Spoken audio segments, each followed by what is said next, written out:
Alrighty. So, easy buddy. Took Friday off from covering politics to cover the fucking dumpster fire that is Ashes of Creation. And the saddest part is that I think that we can use video game discussions to directly represent what's wrong with people. I did see Asmongold. I don't know how long ago he said this, but he said there's a clip of him saying, after about age 30, you can't play video games anymore. You have to start talking politics because video games is what young people do. The truth of the matter is, I think that you can do whatever you want at whatever age you want, as long as you have the prerequisite background to be good at it. I don't think there's a problem with younger people getting involved in politics.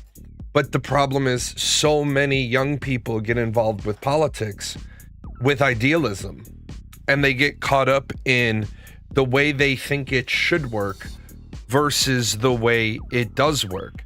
It's like I see a lot of people commenting on law cases, and they get caught up on a bunch of things that don't matter at the junction point of where you are in the litigation.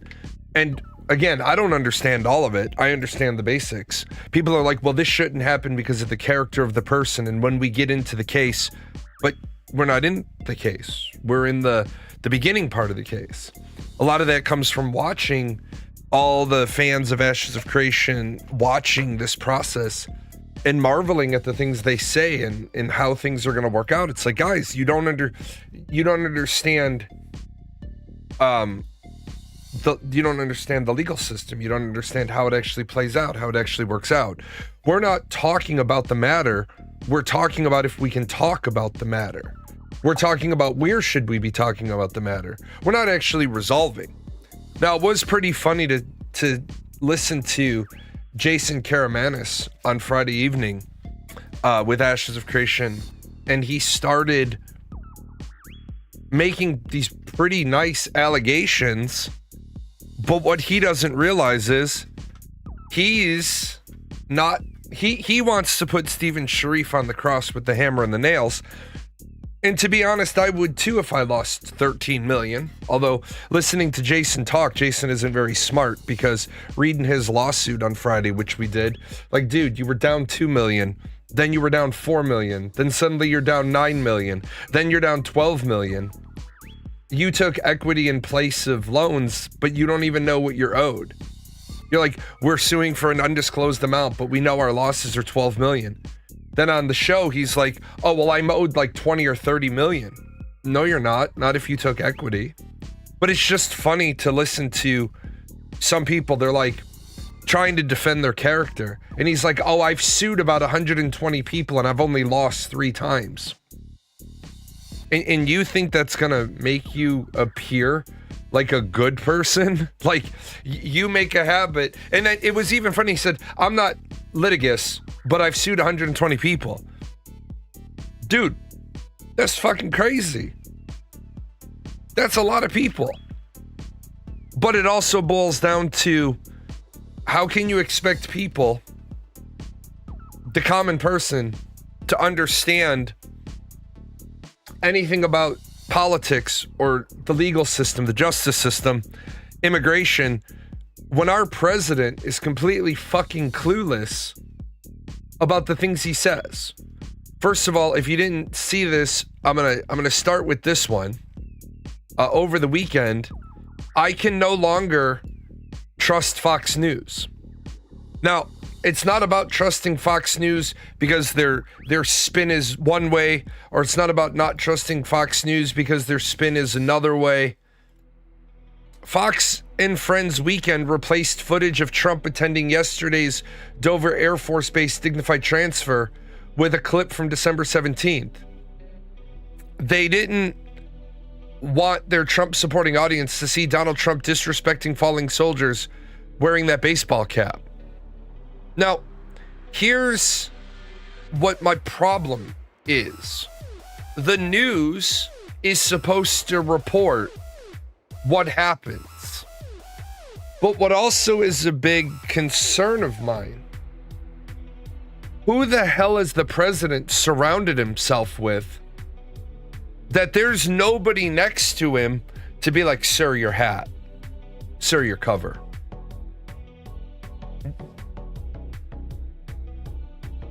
We have a president, we have a commander-in-chief.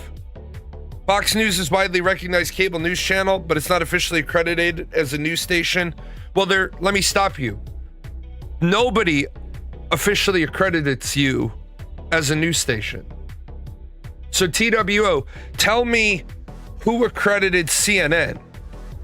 Who accredited MSNBC? Who accredited APR and NPR, or AP News and NPR News? Who does those things? Because that would be news to me that we have an official accrediting body of news station. So who accredited CNN or MSNBC? Who certified the 2, 5, 7, 9 o'clock newses? I'd be interested to know. Right, but see, what you said there, and then with the sarcastic comment follow-up, is you're part of the fucking problem. This is where I try to tell people, stop being part of the fucking problem, start being part of the solution.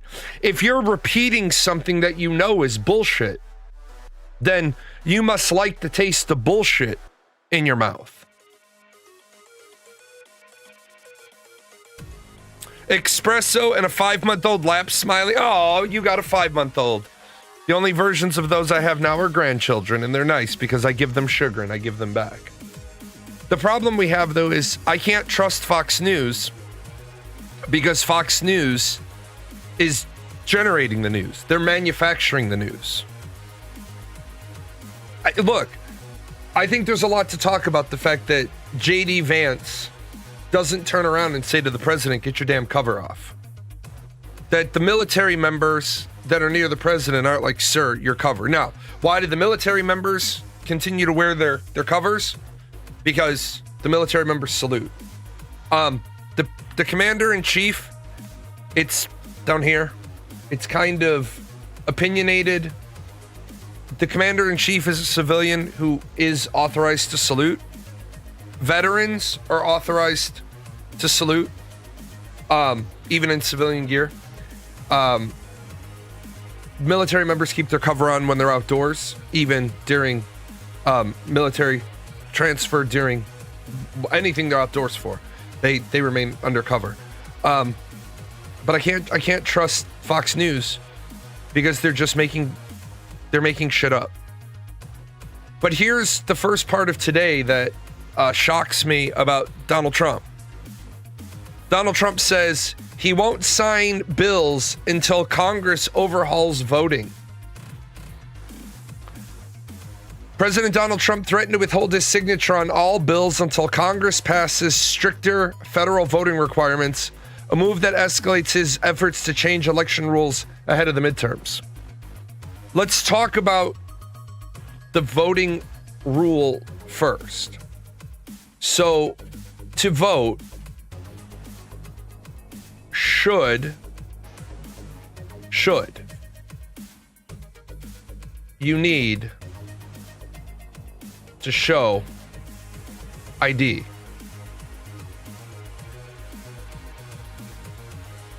My question is this: how can anybody make the argument that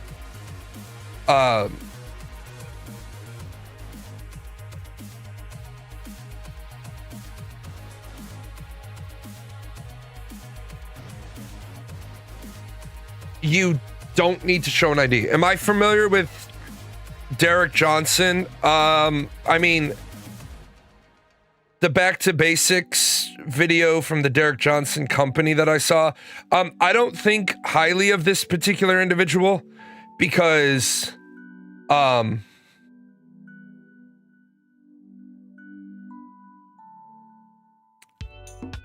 think it's ridiculous when you have a person doing I think this is a ridiculous look if you're trying to convince people that you know what you're talking about. Like, when I was covering video games, I wore a top hat. And now that I'm covering politics, I don't wear a top hat because it's going to be a hard sell, right? It's going to be a hard sell to sit here wearing a steampunk top hat and convince people that I know what I'm talking about. If this is the guy you're referring to. But should you need to show an ID to vote? It's an interesting question. Constitutionally, I would say no, because you're not supposed to put any roadblocks in the way of people exercising their constitutional rights. But we have put roadblocks into people's way of their constitutional rights of owning a firearm. Yeah, I don't need to show an ID in order to vote, but I need to show an ID in order to arrive for jury duty. I need to show an ID to even enter the courthouse, some courthouses. I need to show an ID to get on an airplane. I need to show an ID normally to get medical treatment because they want to make sure that you're not using somebody else's insurance. But I don't need to show an ID to vote. I need to show an ID. Right, you need to show an ID for way less important things than voting. Absolutely. But I have seen recently the Supreme Court, yeah, you need an ID to buy shit at the gas station.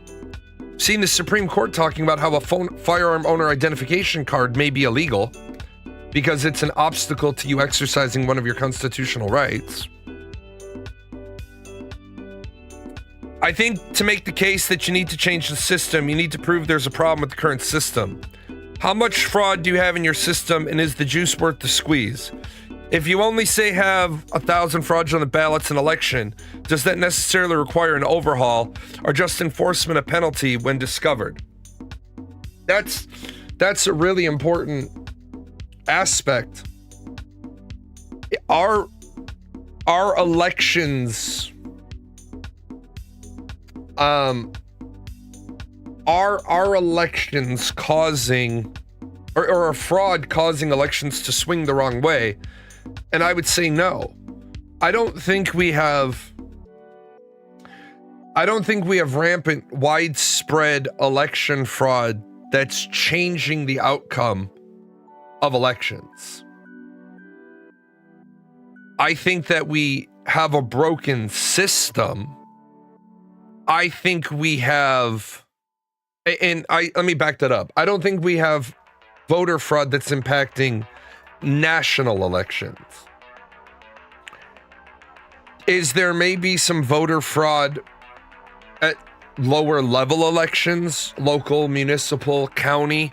Maybe. Maybe. But there's so many thresholds. I just don't see why we don't have a discussion for the sake of, is this a problem? Wasn't part of the issue of people showing fraud and then asking to investigate further to check how widespread it is, but it gets denied based on no standing? But if it never gets investigated, it's kind of an unprovable problem. Well, you're right. But there's an awful lot of expense incurred to do these investigations, and you have to have something that's going to indicate there's going to be an issue that needs to get overturned. Like, there are already many counties that have recount thresholds. So if the count isn't, like, for example, you have 10 million votes come in, and we know down here in a locked room we have 50,000 mail-in ballots. Well, we don't want to open up all of those mail-in ballots because that's going to take a lot of time, a lot of effort, a lot of resources, a lot of money. So we have 10 million votes, and as long as our threshold is about 75,000 votes, then what we can do is we can say, well, the threshold is 75,000 votes. We know that candidate A is up by 75,000 over candidate B. So we can assign all 50,000 of these mail-in ballots. And what we still have is a 25,000 threshold. Meaning we're not going to recount this shit. But where we get to the problem is when we have the 10 million votes and the threshold is like 20,000.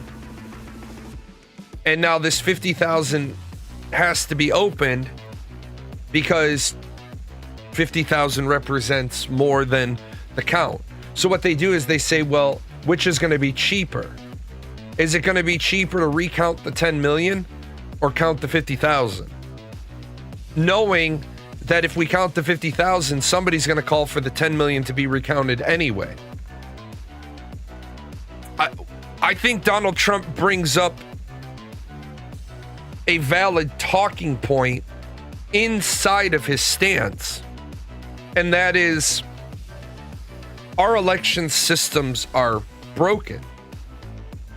I remember my mom was big on teaching me civic virtue. My mom went to vote one day. I was probably 10 or 12. My mom went to vote and she came back and she was like, according to the county, I'm dead. My dad was there and he's like, what do you mean you're dead? She said, according to the county, I walked in to vote and they say I'm dead. Because this was back when they had the big voter roll. And she was like, they wouldn't let me vote. I think that might have something to do with why I got involved in political science. They're like, they wouldn't let me vote. She's like, I'm clearly me. I have my ID, but they have me on the voter roll as dead. My state does motor voter registration. When you get your driver's license, you register to vote. I don't understand why we don't make registering to vote a prerequisite for people. We have terrible voter turnout. People keep talking about a word and they keep talking about the majority. And really, our elections are done by a plurality. It's kind of hard to know what direction the country needs to go when you can't even get 85, 90, 95% voter participation.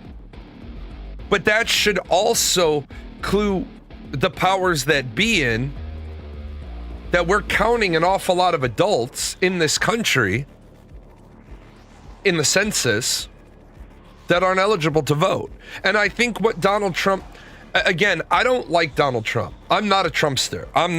I am Make America Great Again, but I was saying Make America Great Again before he coined that because it's bullshit. America should be the greatest nation on the planet, but we forgot. America got beat up. America is just tired. Americans are just tired. They don't give a shit. It's like, this is about the time of the year that this stuff starts happening to people. People have been getting 25, 30 hours a week at work for weeks at a time. And now all of a sudden, people are being told, oh, it's the start of March, 50-hour work weeks, 10 hours of mandatory overtime. Well, that's great, but couldn't we have smoothed that out a little bit? You go from working 25 hours a week to 50 hours a week, and you want Americans to be civic-minded? You want them to read? You want them to watch the news? You want them to have an informed opinion? You got people that were barely able to put fucking groceries on the table last week, not gonna see their kids this week. But Donald Trump, he makes me smile. I, as president, will not sign other bills until this is passed. If passed and made law, the measure would transform voter registration and voting in the U.S. It would require eligible voters to prove their citizenship with documents like a valid U.S. passport or a birth certificate and a valid photo ID. It is already illegal for non-US citizens to vote in federal elections. But does Donald Trump realize what the law says if he doesn't sign the bill? So a bill passes today on the 9th. So the 10th, the 11th, the 12th, 13th, 14th, 16th, 17th, 18th, 19th, 20th. On the 21st, that bill becomes law. I had to skip the Sunday. 10 days after Congress sends the completed bill, it's probably this date. It's on the 10th. I might be, I have to look up the particulars. But either way, Donald Trump doesn't sign it. It becomes law anyway. The only way the not signing it works is if Congress is scheduled to go out of session on the 19th, then this is called a pocket veto. I'm not going to sign it. I'm not going to veto it. I'm just going to let your session expire. And since you're out of session, the bill doesn't become law. I don't think Donald Trump understands that. I don't think he gets it. Where, yeah, you can choose not to sign it, but those bills that pass still become law. Are votes still all hand counted? No. Some votes they'll be rechecked if they're close. But they have the machines that count them. They have the computers that count them. If it's close, they'll hand count them. And if they're close for any purpose, they'll hand count them. But there's some counties that they pretty much know the outcome of the election before the fucking election. I think this country needs some revision. I think a few things that we did wrong was the system of president and vice president with the Electoral College.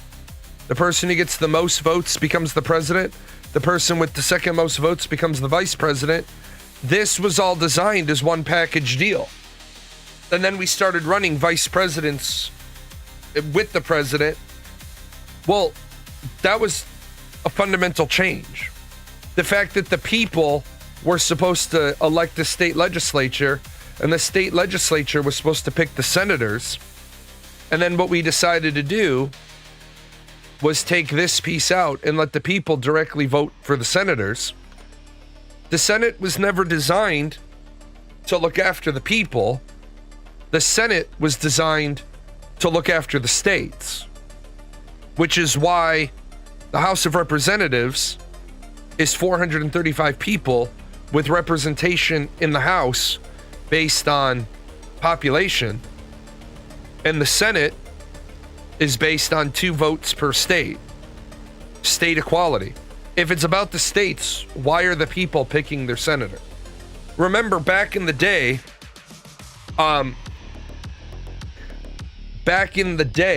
the House was tasked with proposing the bills, and the Senate was tasked with reviewing the bills and deciding if they were good for the states. Now the Senate is proposing bills because the Senate is also representative of the people.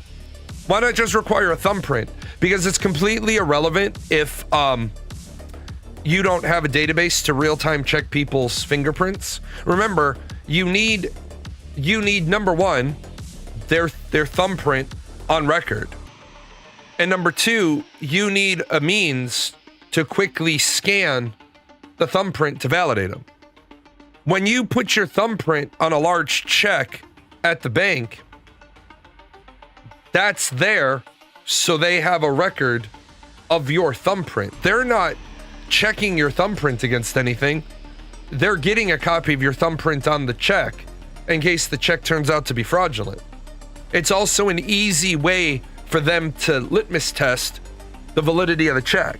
I go into the bank, I've got a large check, They're like, we're going to need a copy of your thumbprint. Sure. Where do you want it? On the corner of the check? Yeah, sure. No problem. Well, they know it's because I'm willing to cooperate. They know that there's probably nothing nefarious about the check, nothing fraudulent about the check, because I'm willingly giving them my thumbprint. But if somebody walks in and they're like, I have this check, oh, we're going to need your thumbprint. No, I'm not going to do that. Well, you don't have any other accounts with us. You're trying to cash a large check. We're not going to cash the check. We're going to put a hold on that.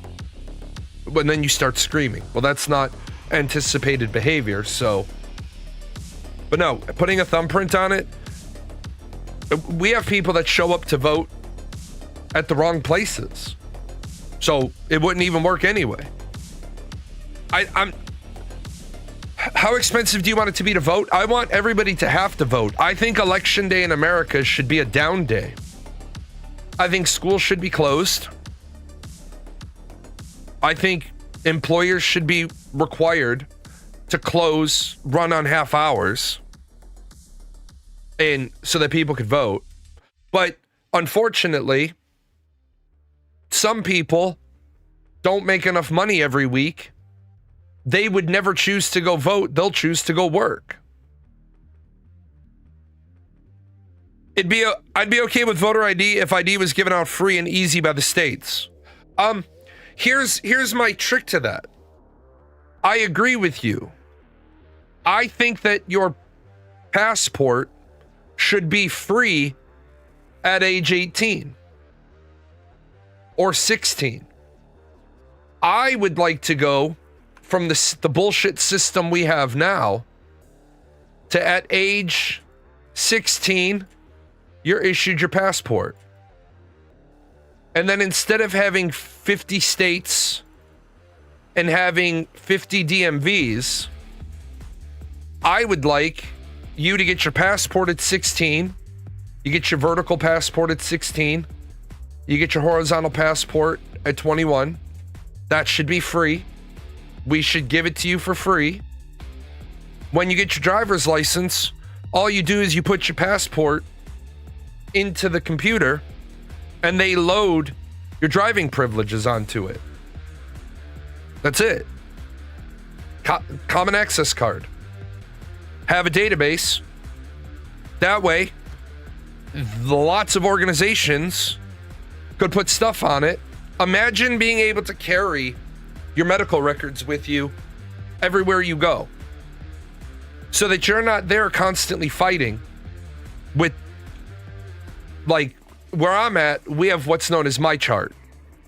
But my hospital is also a St. Louis University teaching hospital. So if you go to the left side of the building, all of your stuff is in MyChart. If you go to the right side of the building, by office, they may or may not directly load your stuff into MyChart.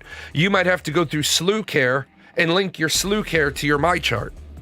Doesn't that seem like a lot of bullshit because we don't have one good database? Now, I know what some people are going to say. I don't want all of my information accessible in one database but it wouldn't be accessible in one database. Because without the card, you can't you can't get into the file you want anyway. You bring your card in, they're like, hey, slot your card in. You slot it in. Oh, I see you have this insurance. Is the token valid? Yes. Oh, there you go. Yeah, we take your insurance.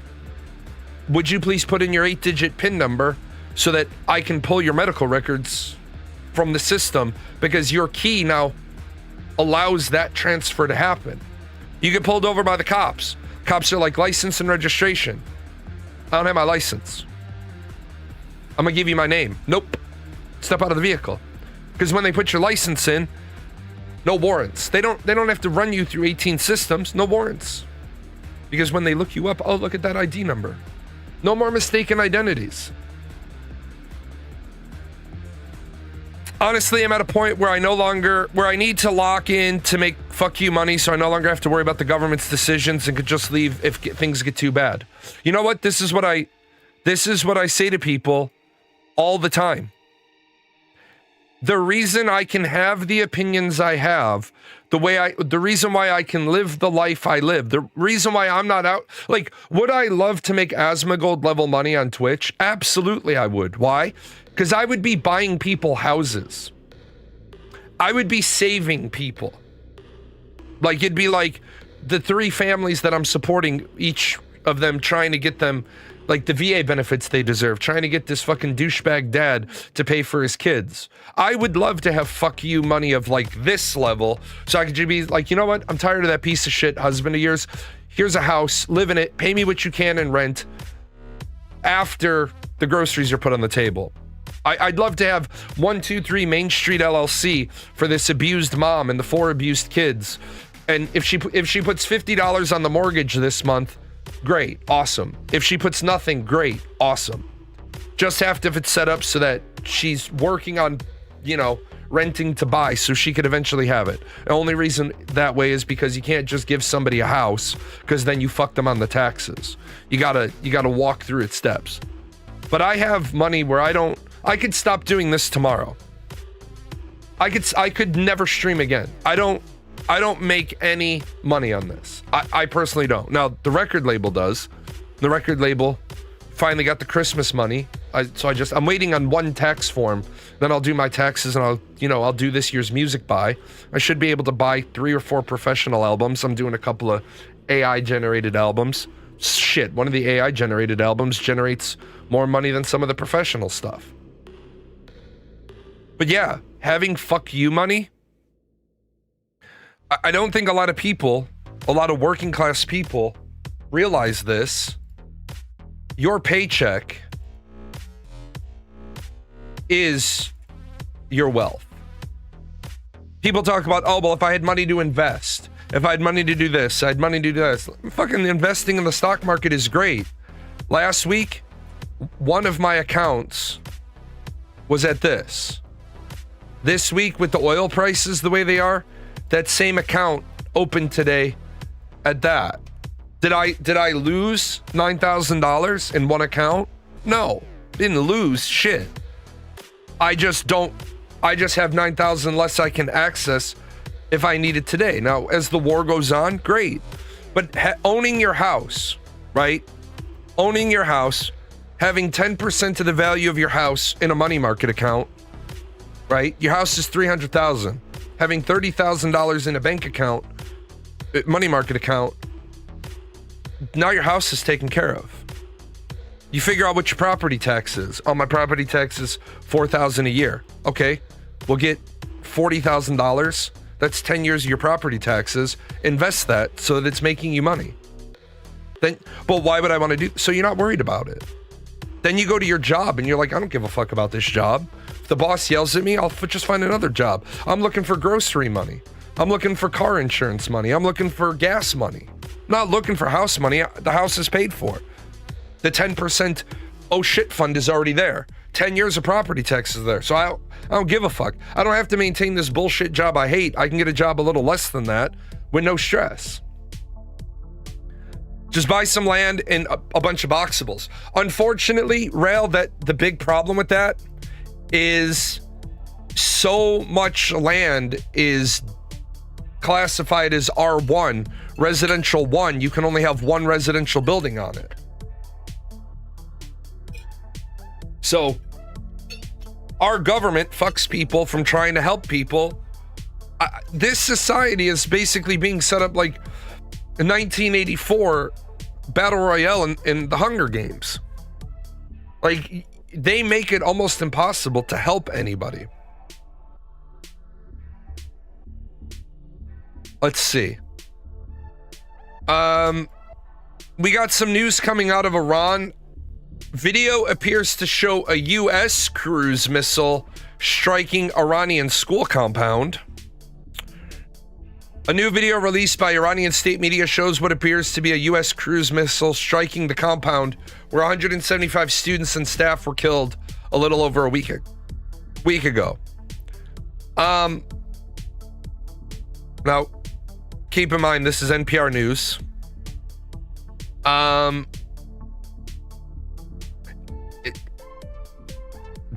Sure, that looks like a cruise missile.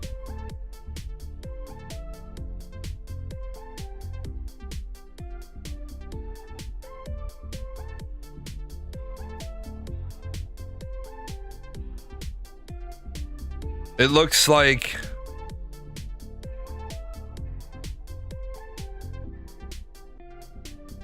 yeah, looks like a cruise missile.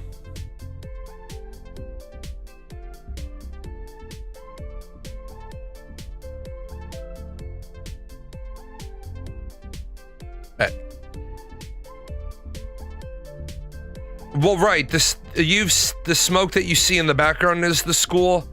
We're not gonna know until a lot more happens. But somebody said, they hit a school every damn time. Let me tell you why they hit a school every damn time. So, what they do is they build buildings like this, and then they have a path to a school. And then all these buildings are strategic targets. And in the old days, and to make yourself immune to cluster bombing from overhead bombers, you surrounded a off-limits target, a school, a hospital, a church, a mosque, a synagogue, whatever have you, with a bunch of strategic targets, because the weapons wouldn't allow you to, you know, as they would say, put it right in the pickle barrel. You couldn't hit these 5 buildings without being at risk of hitting this building, so you weren't allowed to strike those targets. Well, now we have precision guided munitions. We don't hit the building, we hit a floor and a window that we want to hit. Like, we put the missile into the vice president of finance's office. It still fucks up the building, but it certainly doesn't hit the school. The problem is, when you're hitting 900 targets in one day, are you going to have some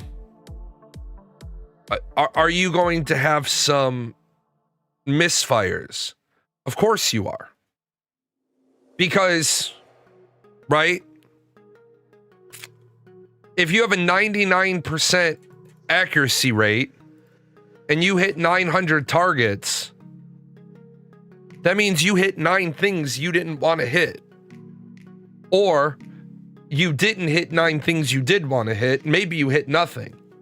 But 99% still equates to a quantifiable number of mishit targets.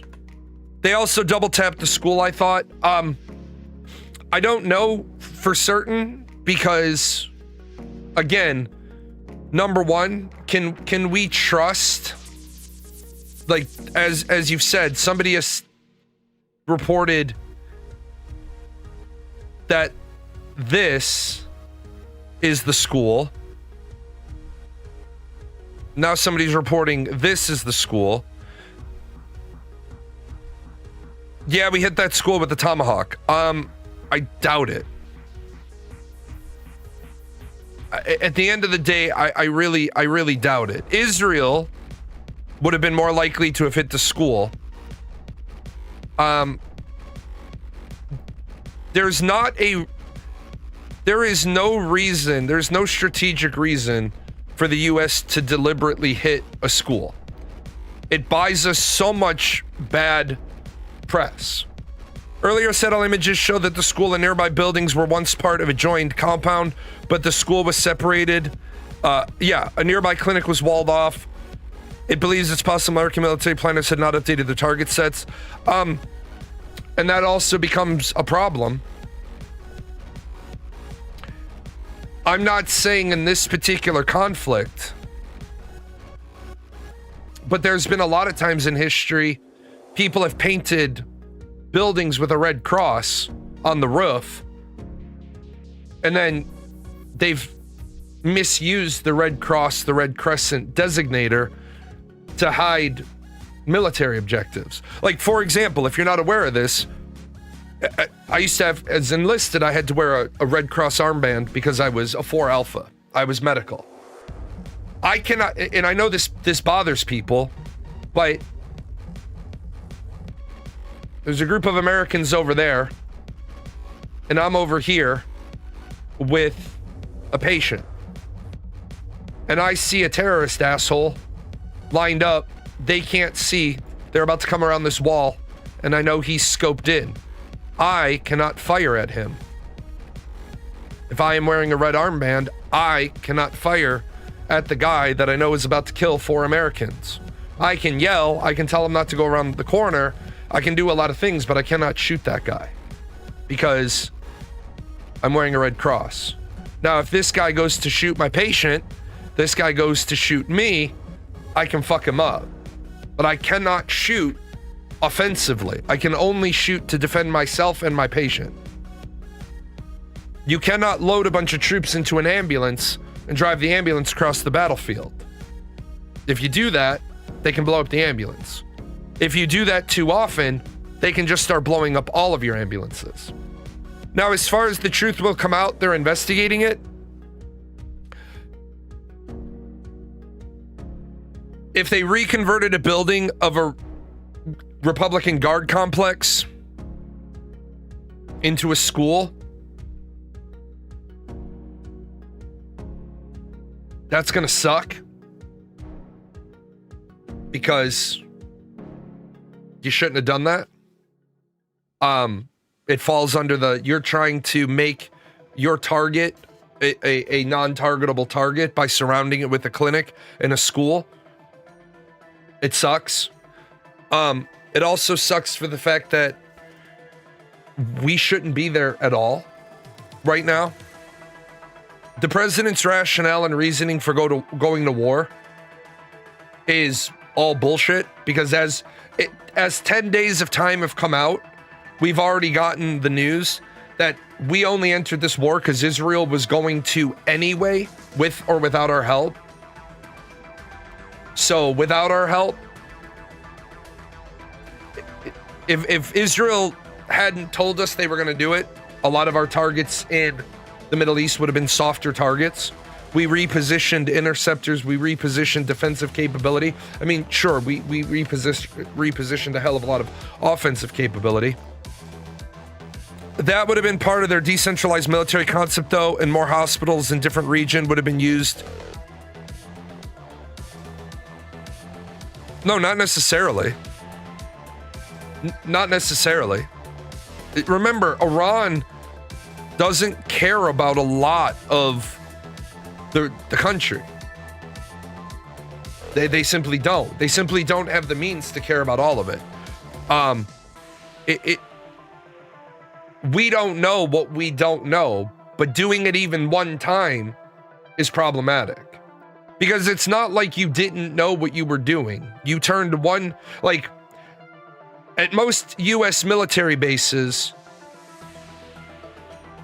you'll have all the central functions of the base, right? And then a ways away, sometimes just a road away, you'll get the BX, the shop, the commissary, right? And then a ways away, normally more than 1 or 2 blocks, you'll have base housing. And then the base school is usually not anywhere near the military targets. They try to build the base so that if it would be struck, you have a reason to target all of these buildings, every one of these buildings. Now, unfortunately, sometimes the hospital is there because of just the layout, but you have a justifiable reason to target everything in that cluster. You don't have a reason to target any of the stuff on the peripheral. Now, are our enemies going to accidentally drop a couple of rockets into base housing? Probably. Probably.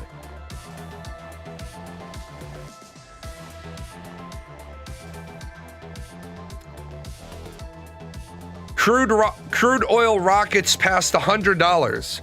as markets lose hope for a quick resolution in Iran. Ladies and gentlemen, we are watching now the new supreme leader of Iran. He has succeeded his father, Ayatollah Ali Khamenei, who was assassinated in joint U.S.-Israel attacks. Khamenei is the second son of the Ayatollah, who was killed on the first day of the war. The 56-year-old hardline cleric's mother, wife, and one of his sisters was also killed in that strike. But the younger Khamenei was reportedly not present and has so far survived the intense bombing of Iran. The Assembly of Experts, the 88-member clerical body that selects the Supreme's leader, has called upon Iranians to maintain unity and pledge support to the new Ayatollah. Khamenei was chosen based on a decisive vote. It urged all Iranians, especially the elite intellectuals of the seminaries, to pledge allegiance. He has never run for office or been subjected to public vote, but has been a highly influential figure in the inner circle of previous Supreme Leader, cultivating his deep ties to the Islamic Revolutionary Guard Corps. He's increasingly been touted as a top political or potential replacement for his father, who was president for 8 years and held absolute power for 36 years. Yeah, Israel now has their next target.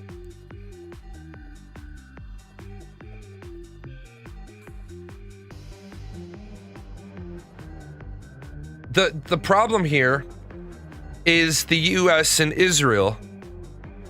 The U.S. in Israel. Wait, hold on. They don't even need nukes if Russia and China steps in. Why do you believe Russia or China would step into this? Remember last week we had the Lithuanian guy who got mad at me because I said you need to have a bigger military because you need to be a speed bump. The U.S. needs time. If you get attacked in the country of Lithuania, guy was all mad at me because he doesn't understand doctrine. He doesn't understand war. He should read von Clausewitz on war. The problem is, if your enemy can penetrate 200 miles into your country before they run into anything that looks like opposition, all the land they just rolled over is theirs. You have to take it back. There's nothing left of Iran. There's nothing left. Iran doesn't have a military left. The United States Air Force began missions using the B-52.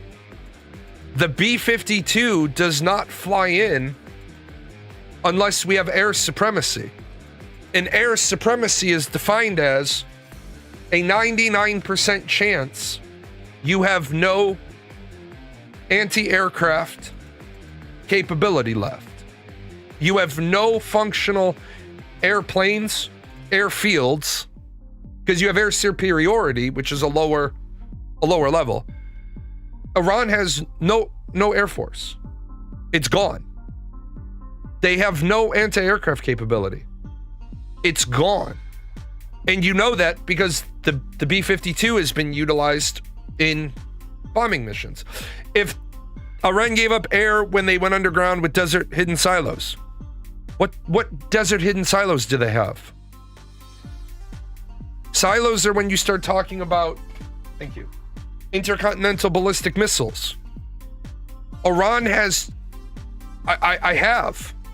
What silos are you talking about?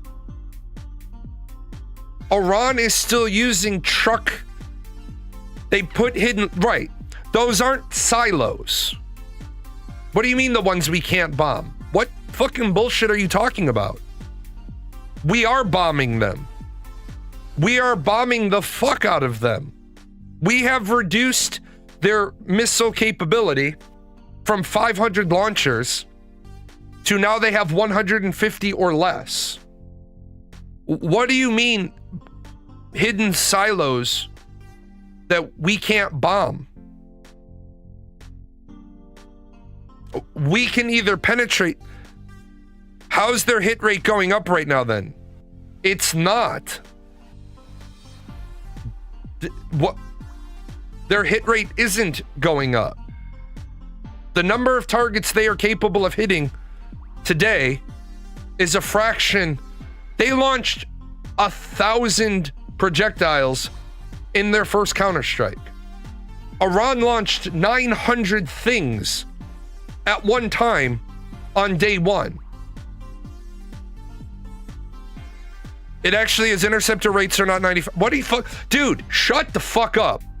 What the fuck are you talking about?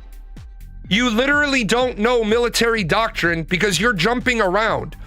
Their launch capability has been reduced. The less you throw at the United States and Israel simultaneously, the higher the interceptor rate goes up. And by the way, the interceptor rate isn't 95%. You are correct at that.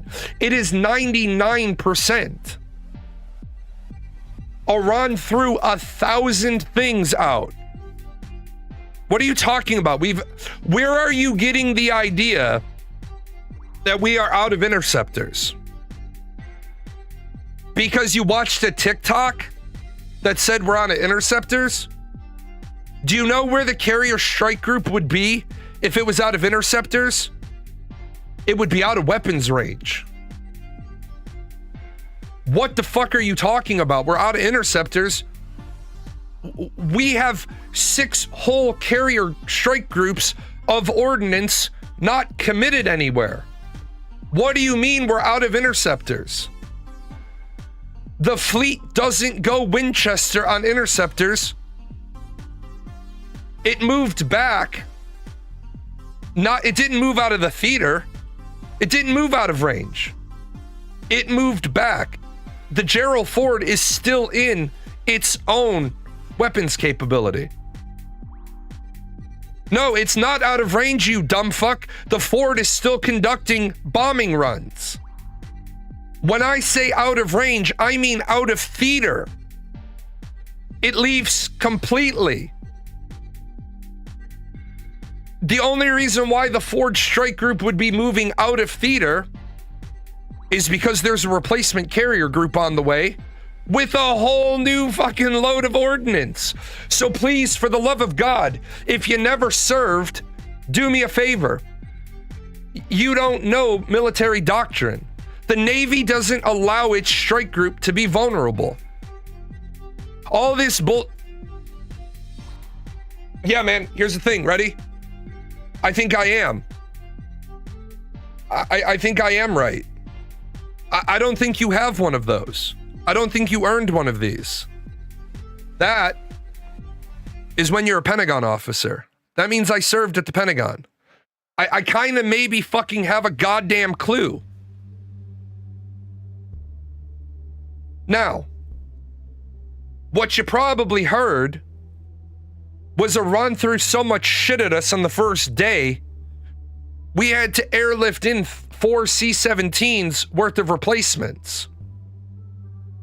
Yeah, we airlifted in 4 cargo planes of restock because 900 fucking targets is a lot. And you are correct, Iran is being smart. They're firing an awful lot of $20,000 drones. But guess what? We don't give a shit. Why are we using interceptors to take out drones? Because it's March. And all of that fiscal year stock has to be used, destroyed, or donated to Ukraine by the end of the year.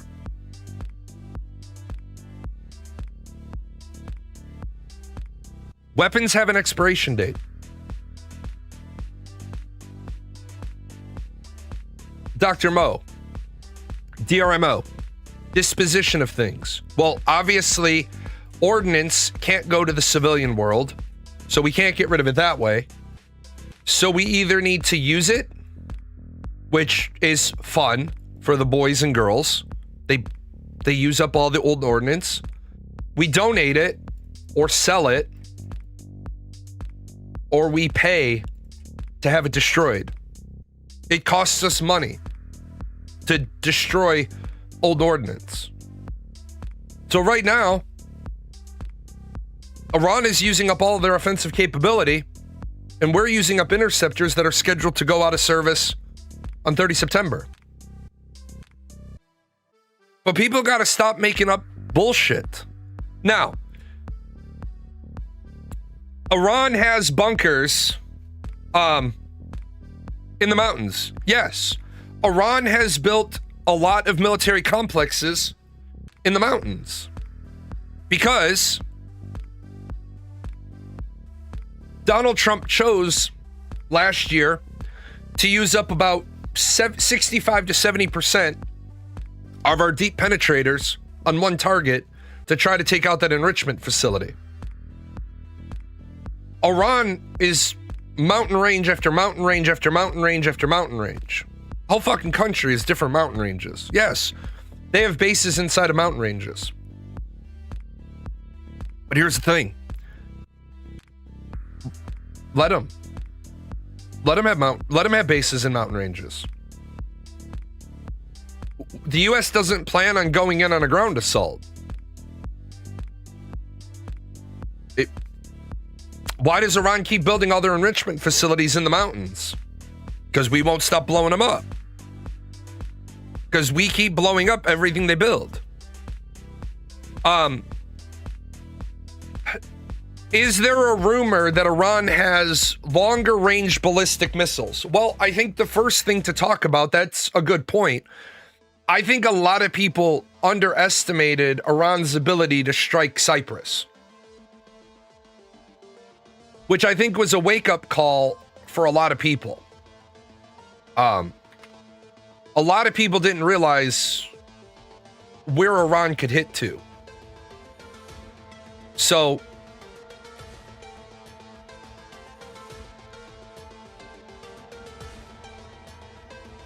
let's say we won't go all the way into the middle of Iran.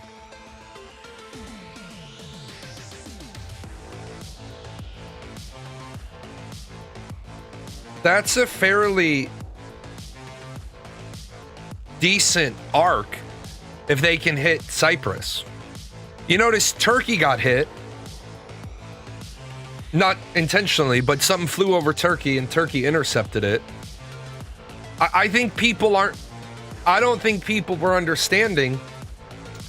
Iran has, you know, they've claimed that they had that range for a while. You're right. And I don't think anybody believed them.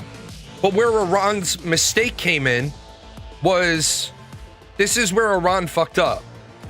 Iran said, we're going to hit you guys, and you guys, and you guys, and over here. And we're going to hit over here.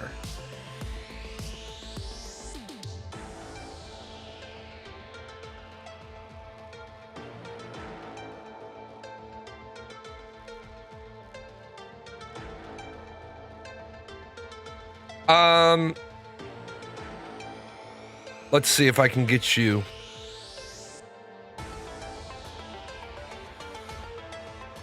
1,040 miles. If Afghanistan had rebels in the mountains and took so long to end their conflict with 40 million people, how's the war against the hardened underground 90 million military going to be any easier? That's a great question. Remember, numbers only matter if the numbers matter. Afghanistan had the Mujahideen. Every person in the tribe had lived generationally in conflict. They still are tribal. They don't... Lots of the tribes in Afghanistan, they herd goat. They're out in the mountains. They were used to fighting the Russians. And the Russians, if you know anything about the Russians don't give a shit about women and children. The Russians burn villages, kill everybody. So when that's what your populace has gone through, right? Yeah, it was insurgency. The Mujahideen spent the whole time Russia came into Afghanistan with a philosophy of, you have the clocks, we have the time. will just be an unconquerable people. Iran, on the other hand, and there's nothing wrong with this, there's nothing wrong with either. I don't think a lot of Westerners conceptualize the idea that Iran is a modern nation. Their cities are modern. A lot of Americans think that Iranians are living in mud huts. They're not. They don't, I won't call it a Western world because they don't have Western values. They don't have Western ethics. They don't have Western culture. But they have Western era-esque development in their cities. A lot of them, Afghanistan, it's not uncommon to see a 9-year-old know how to field strip an AK-47.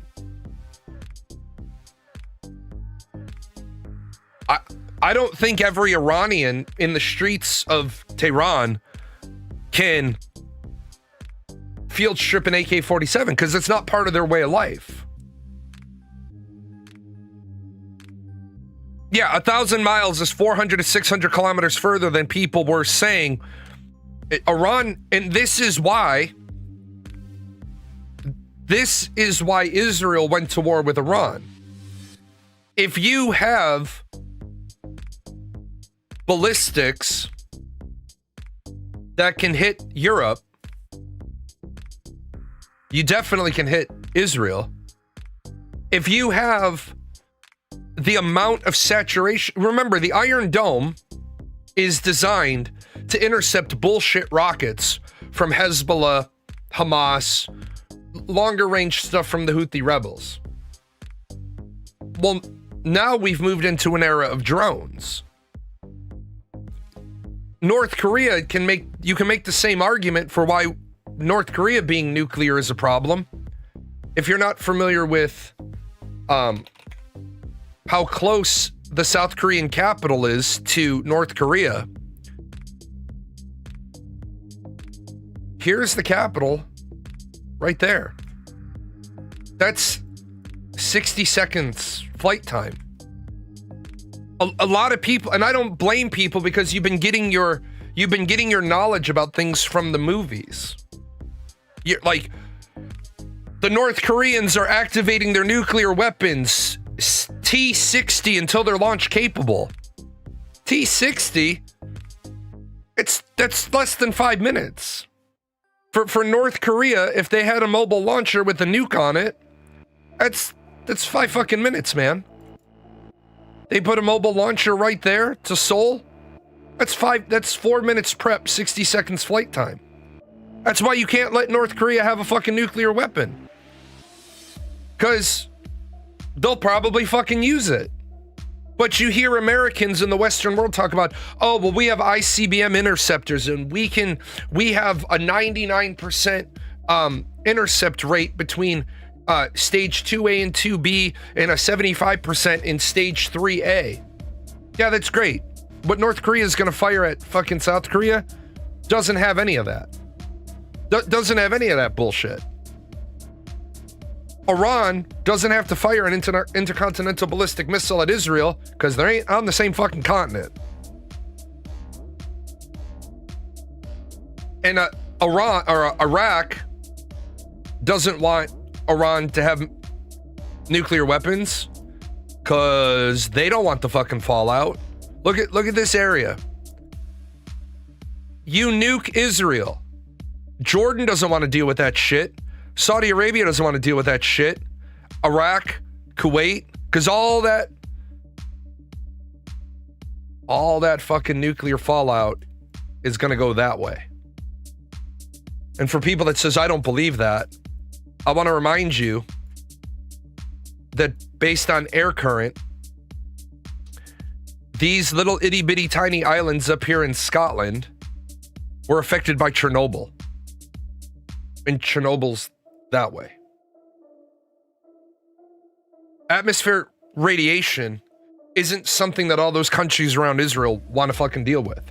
Now, why did the United States decide to get involved in this? Because we were going to get dragged in one way or the other. Do you really believe if Iran bombed everybody else in the Middle East that the U.S. forces were in? Didn't the U.S. just move military assets from South Korea to the Middle East, Patriot missile systems? Yes, we did. We did redeploy some systems from South Korea. But that's because South Korea has their own organic capability. It's not like South Korea has been sitting there saying, oh, thank you, mighty United States, for your Patriot missile system. They're a lot like Israel in that regard. They're like, look, we got some crazy fucking lunatics on our northern border. We're building our own systems. Like, for those of you that don't realize this, Israel has technology integrated into the Iron Dome that we don't know about, because Israel is quite clear when they explained it. We have technology built into our Iron Dome system that we haven't told you about because you have a really bad problem with your intel winding up on the War Thunder fucking forums. So we're not telling you how all this shit works. We tell you how we integrate your shit into our shit, but we're not telling you all about our shit. And I don't blame them. I don't blame Israel. I don't blame South Korea. I don't blame our allies for not sharing all their technology with us. Not because we're not allies, but because we don't know how to protect fucking intel from a 19-year-old with a flash drive. Which is supposed to be impossible, by the way. All the USB ports are supposed to be disabled. Not supposed to be able to connect a flash drive to a military PC anyway. We see how well that works. The price of crude oil, the global benchmark, surged past $100 when energy markets opened on Sunday. Crude oil was last in the triple digits in 2022 after Russia invaded Ukraine. The average gasoline price in the US has already jumped 50 cents in a week, from under $3 to $3.45. Gasoline is likely to hit $4 a gallon this week. But why? Why? Why is gasoline all of a sudden going up in price? Because of fear. That's it. Why did toilet paper run out during COVID?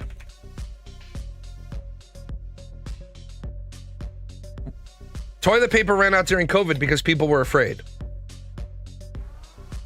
Yeah, oil is, and again, oil is back down under 100.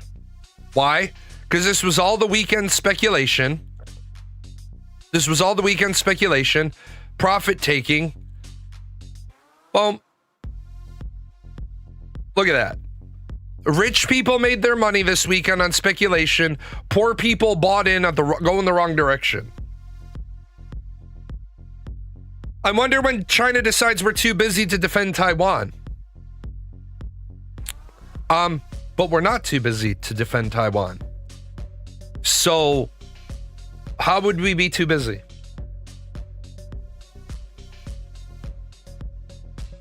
We didn't divert assets from South Korea that are relevant to stopping China. We didn't divert assets from Japan that are relevant to stopping China. Yes, we moved a carrier strike group out of the Chinese Sea and we replaced it with another one. So I think there's a big misconception people have. We can, as the U.S. military, fight not one, but two 1990s Gulf War conflicts simultaneously. And we will never fight the way we fought in the Gulf War, but we could. And not only that, but we can fight 6 regional engagements of a smaller nature. I don't think people realize how fucking large our military is. By design, we can fight. Now that they're decommissioning the Nimitz, it lowers it. But we can, in theory, fight in 8 places on the planet and still guard each coast with 2 carrier strike groups. And keeping in mind, we have air bases, naval stations, and air force bases on both coasts. So we can defend the coast. Like, you'd have to pierce through 2 strike groups and all of the air assets that we have to land 1 boot on the ground. I don't think people recognize the seriousness of the fuck you firepower of the US.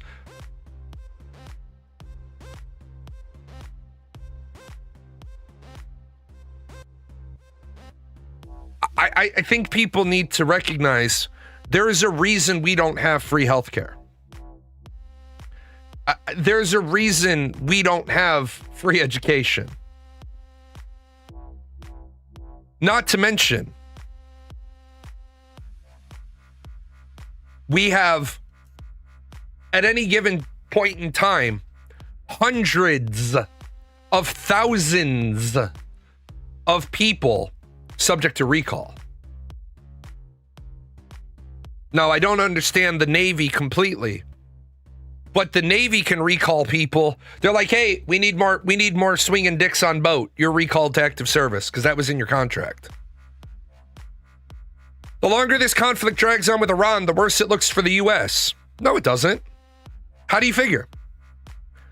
The worse it looks for the US? Not at all. Now, the longer this conflict goes on, the more opportunities our idiot of a president has to say stupid shit. The United Kingdom, our once great ally, maybe the greatest of them all, is finally giving serious thought to sending 2 aircraft carriers to the Middle East. That's okay. We don't need them any longer, but we will remember. We don't need people that join wars after we've already won. Why the motherfuck? Why the fuck are you antagonizing the UK? If you're a big enough guy, who is there to challenge you? That's a great question, and I talk about this often.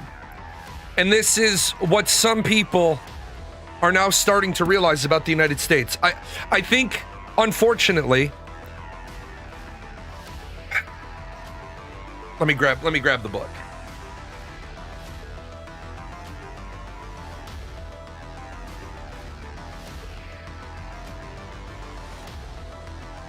Okay, so I know a lot of people think this is always trite when I mention it, but these are the 2 books that you should read.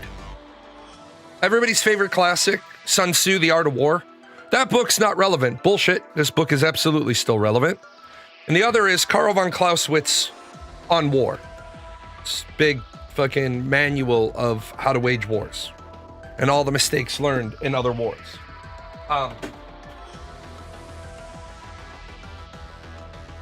There is a mistake that the whole world has made. Are we not going to do books over there? And the mistake that these other countries have made is they've allowed the United States to get so powerful, the United States can literally body the rest of the world. I want people to think about something for a second. We're fighting a war with Iran in a way that is still civil. I think that's really important to understand. We are not going after all the primary targets that you should go after when you want to cripple an enemy. Did we go after their power generation? No. Did we go after their water generation? No. The mistake is allowing the US to become too powerful. If we're to turn off morals, game up. Right, exactly. I think it, on one hand, we may have hit a desalinization plant. Not on day one. I think we moved on to hitting the desalinization plant to help destabilize the regime. Because we saw that it wasn't going on. It wasn't going the direction we wanted. But the trick here is, yeah, that might have been it. We might have hit a desalinization plant because Iran hit somebody's, so we hit one of theirs. The worse it looks for the U.S. in the sense that it will disrupt the flow of oil in the Middle East, which in turn drives prices up at home. The longer that goes on, the less support you have for this continued conflict. I got bad news for you, Bubba. There was no fucking support for this conflict to begin with. A majority of Americans oppose U.S. military action in Iran. There was never any major support politically for this. And here's why. What was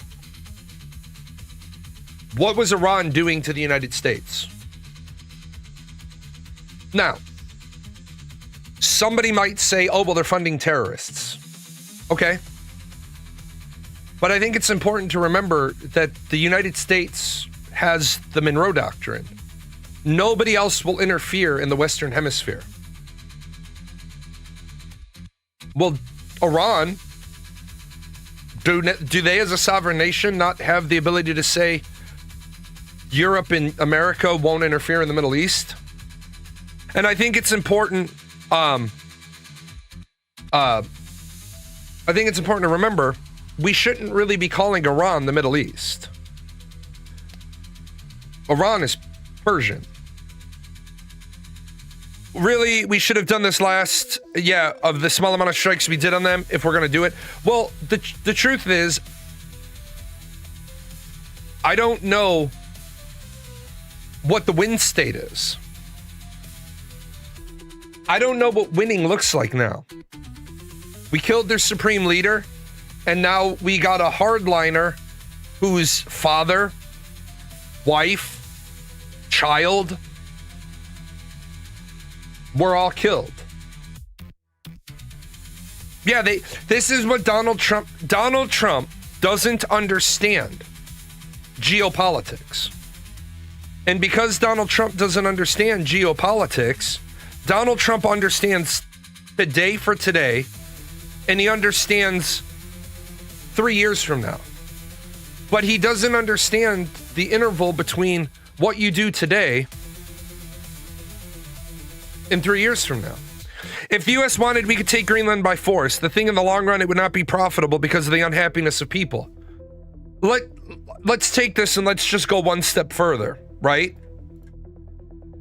There is nothing on the planet the U.S. couldn't take militarily if we wanted it.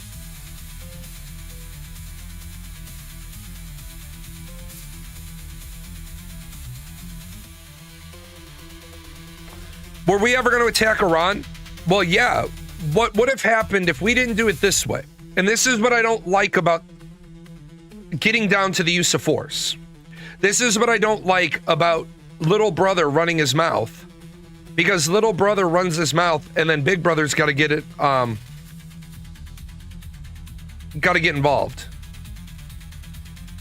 So you've got Israel, you've got Iran, and then you've got all the U.S. locations where we have stuff. Well, some people are saying, why did we get involved? Because Israel was going to bomb Iran on a timetable that they shared with us to let us know. They're like, hey, we're going to be taking a military action that's probably going to cause you consequences. So remember, we had time to bring 2 carrier strike groups onto the board. That takes time. That's that thing last week with the Lithuania guy where I'm trying to explain, like, look, we can't magic a fucking strike group across the planet. We're bound by the laws of physics. It takes time to get there. We also wanted to have time to put extra Patriot missile batteries in places. We also wanted to have time to move F-22s into the area because Iran had an air force.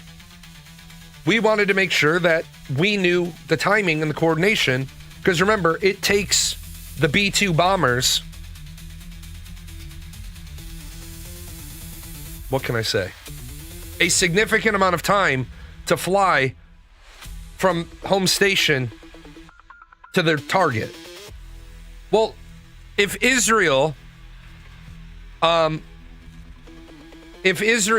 attacks Iran and Iran attacks back while we're on a backward footing, well, now it's 10 to 15 days before we get the two strike groups in position, and now shit's been targeted back and forth. So instead, Israel's going to attack Iran, the US is going to attack Iran, but we're going to attack Iran from like 5 different directions, limiting their ability to counterstrike, because Israel has a very large air force. But Israel doesn't have an air force large enough to take out all of Iran's offensive capability and still strike their supreme leader. Now, do I think it's bullshit going after the supreme leader? Yes, I do. Do I understand that when you play chess, the game is over when you capture the king? Yes. Worked kind of well in Venezuela. But you kill the supreme leader and his daughter-in-law and his granddaughter and 7 other high-ranking members, and you think that the new supreme leader, having to bury his father, his wife, his daughter, isn't going to be pissed at you? Now, I heard the plan in Iran is to squeeze China's oil from the Strait of Hormuz so we can get a good deal with China. I love that people are listening to the news. I hate the fact that the news is misleading you. So here's China. 16 million barrels of oil a day, right? They produce 4.1. They need to bridge the gap. And we're talking about we're going to hurt China. Unless we can pierce this 4.1 million, we don't hurt them. This is not where the hurt is. This is where the hurt is. This, between 4.1 and 16 million, that's their expansion. I think it's really important that people understand China has been laying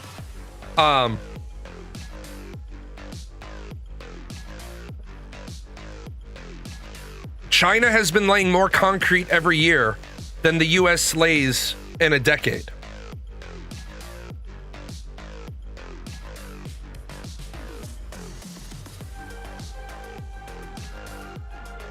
Now, we went to Venezuela and we got crude oil, and we need specific chemicals to process it.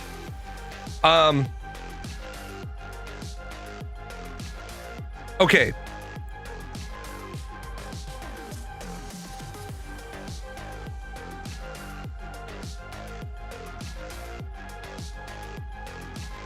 You're talking about naphtha. And you're talking about you're talking about a quality of oil to dilute down, because Venezuelan oil is fucking gross. It's a very heavy crude oil. But we don't need to get naphtha from Russia or Iran. It's just a better mix if we buy Iranian oil and we blend it with Venezuelan oil. We just get a better refinable product.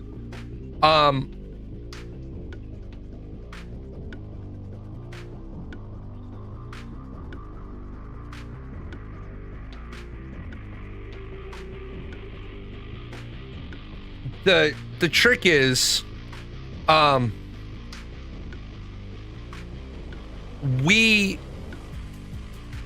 again, because I never want to make this too complicated. There's about 6 flavors of crude oil. there's two big families. You've got thick, heavy crude and light, sweet crude. You've got, those are your two big families. And then they're named by region of where you get it. So we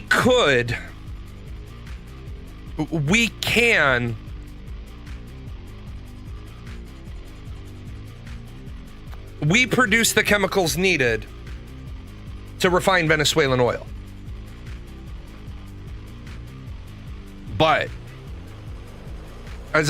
in what I said, when Donald Trump said, we're going to drill, baby, drill, the problem with Donald Trump's drill, baby, drill is that oil doesn't equal oil. We have refineries set up to take a little bit of American oil and a little bit of imported oil. We blend it in the receiving tank. We get the mix that we want. So we take U.S. oil. Or U.S. oil, Canadian oil, because we take a lot from them. We process it. We send it back. When it goes into the refinery process, it goes into a tank. What we import goes into a tank. We get the blend right. It goes into the refinery. It comes out as multiple different products. What I said 18 months ago when Donald Trump was saying, drill, baby, drill, I said, number one, drill, baby, drill is stupid because we have more oil produced every day than we need. Number two, we need to build different types of refineries. It's not, a refinery isn't a refinery isn't a refinery. If you're suddenly going to increase the amount of American light, sweet crude coming into the mix, well, as I said, you don't want to refine that oil at a massive rate because the quality of the product you get is, and I know this is going to sound weird, but it's too good. Because then when you get that thick, heavy crude that you import, you can only do so much with that. You're not going to get high quality aviation fuel out of the thick, heavy crude, but you can get it if you blend a little of this, a little of this, you get a nice clean mix, and then you blend it. Now you can get all of your product grades. And that's really, really dumbing it down. But people keep talking about Venezuelan oil because they're getting their talking points from the news. And some of what the news is saying is good, and some of what the news is saying is bad. Why is the price going up at the pump? It has nothing, the price going up at the pump has absolutely nothing to do directly one for one with what's happened in Iran in the last 10 days. Why? Because the oil shipment disruption through the Strait of Hormuz, those tankers wouldn't have even have gotten to the US yet. Yeah, it's been a 48 cents in the last week. But work with me here. How can oil tankers that wouldn't even be here yet being disrupted have caused the price in the pump? What they've done is they front analyzed the disruption and they raised the price to lower consumption to keep supply high. The other problem is they don't give a shit about you. They've got months of fucking product. They've got months of product ready. It's the pump station that just hiked the price because you expected it to go up, so you accept it. There it is. There's the answer. Prices today are based on speculative oil futures, right, which is bullshit at the station level operation. It's absolute bullshit. Because the gas that's going to be delivered to your gas station next week is already produced. The gas that's going to be delivered to your gas station the week after that is already produced. That gas is ready. And it's sitting. It's settling time. It's in the process of having water drawn off. It's available for use. You just don't have a way to get it to the station. But now, because you're expecting gas to go up, they can start getting 50 cents extra a gallon out of you this week because you're expecting it to go up. It's all bullshit. It's all bullshit.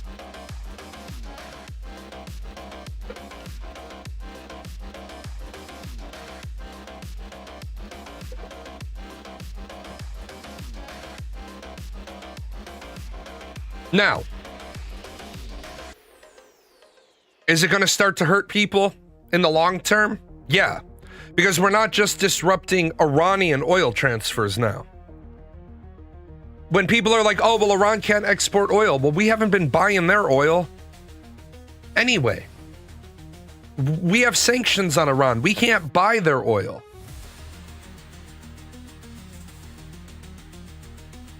It's because Saudi Arabia can't export oil and Oman can't export. I think they had a gas facility hit. That's where we're going to get, because it's all of our places we do buy from is going to get disrupted.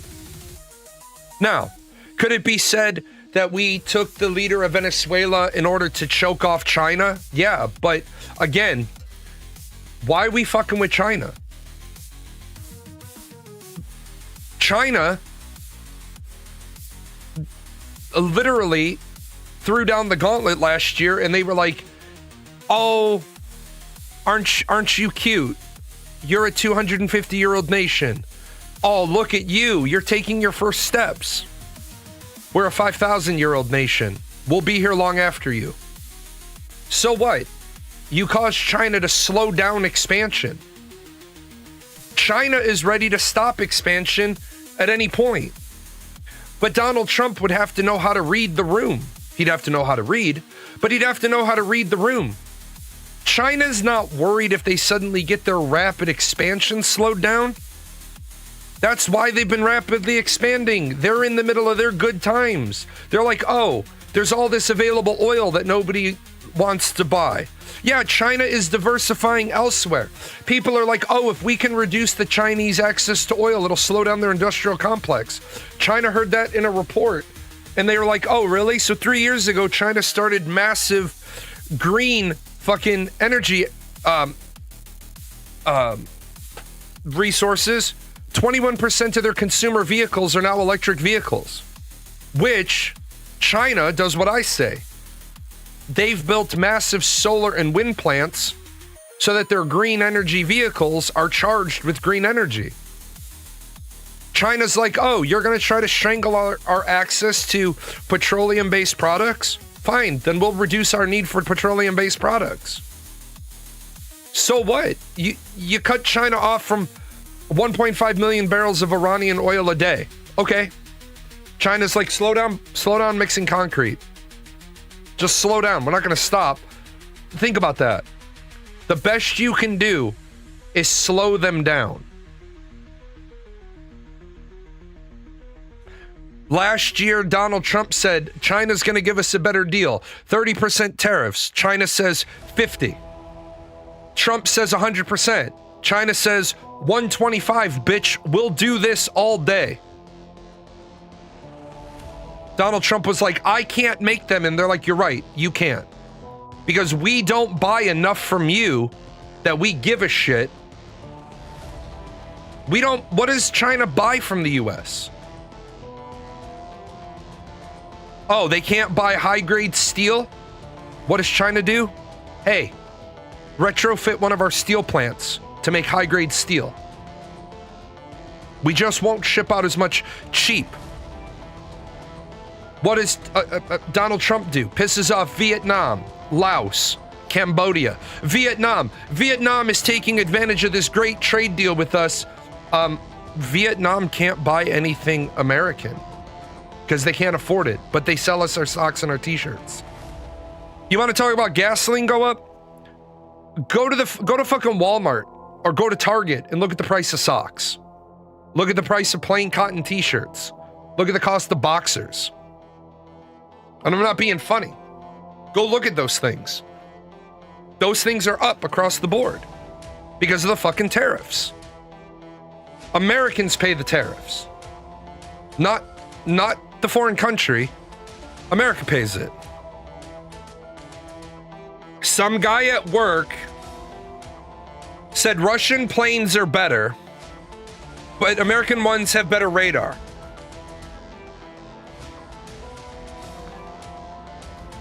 Okay, so the F-22 is a fifth-gen fighter. The F-35 is a fifth-gen fighter. The best Russian jets are a 4.5-gen fighter. The F-15 is a fourth-gen fighter.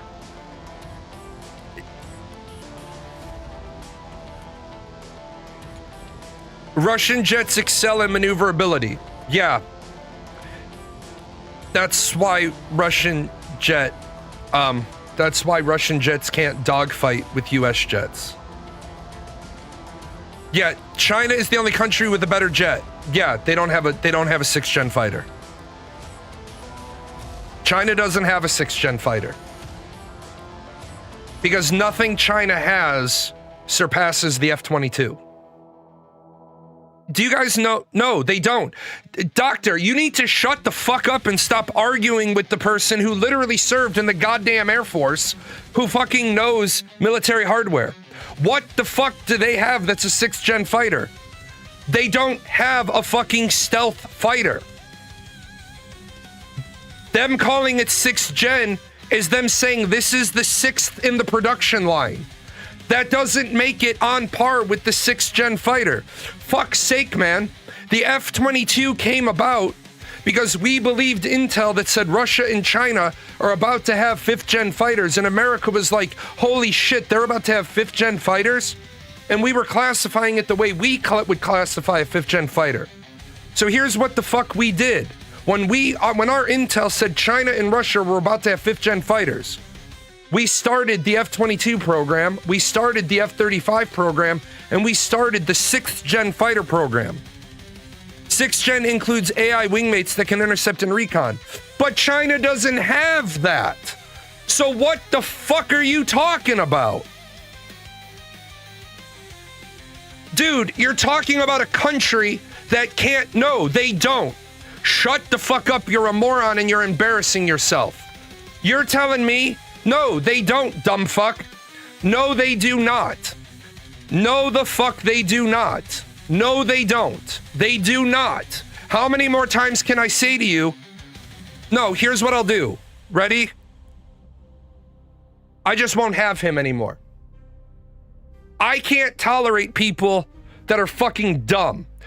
Ladies and gentlemen, this guy is fucking talking about a country. I want you to hear this. This guy is talking about a country that can't build a deep water carrier. They can't build a deep water carrier. We've been building that shit for 75 years. They can't build a deep... Shit, we've probably been building them longer than that. They can't build a deep water carrier. But they have fucking AI wingmen. One of those things is simple fucking math. One of those is fucking AI. AI wingmen. Really? Anyway, for the rest of the people, we were told that Russia and China were about to have fifth-gen fighters. We spun up the F-22 program, the F-35 program, and the sixth-gen fighter program. And we said, we need to get ahead of this. The sixth-gen fighter, I don't know what the fuck America is building, right? Are we planning on fighting fucking spaceships? Are we building the sixth-gen fighter because Independence Day is going to happen? Who are we building this? Nobody on Earth can take down the F-22. Now, you're going to say, but there was a report of the F-22 losing in a dogfight. You're right. After the F-22 had beaten the dog shit out of all of our allies, we configured it for external fuel pods, which negates its maneuverability and its stealth. And so somebody finally shot it down in a configuration we would never get into a dogfight in. China doesn't operate on a technological superiority complex or doctrine. They operate on a saturation doctrine. If you try to fly over our country, we're going to put up so many aircraft, so much old school anti-aircraft fire, because China realizes if you hit a stealth with flak, if you even graze the skin, your cross section gets bigger and bigger, which is why the Russian jets are a joke. This is our stealth fighter with external bolts. What? But guys like that other motherfucker, they're shit stains on the underwear of humanity because they make shit up to feel relevant. China has a 6th gen fighter with AI wingmen, but they can't build a fucking aircraft carrier. Something seems wrong there. Let's see.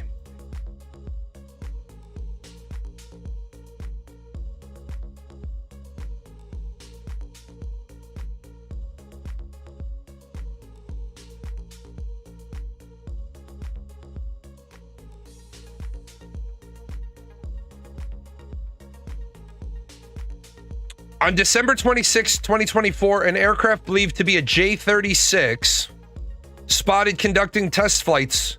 Since the aircraft's serial number begins with 36, following this model was presumably designated the J-36.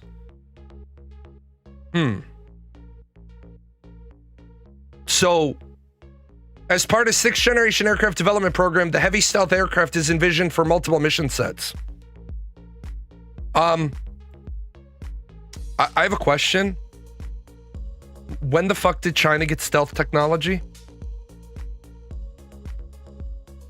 And if they have stealth technology, then why the fuck don't it? Because remember, if you have stealth technology, then you would be able to build stealth fighters. Yeah, it's based on stolen stuff. That's all they can do.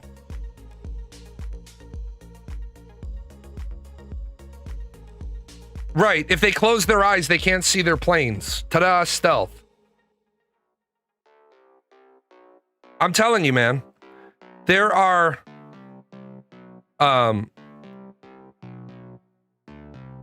there are just people. Dance. I'm gonna see how laughable this is.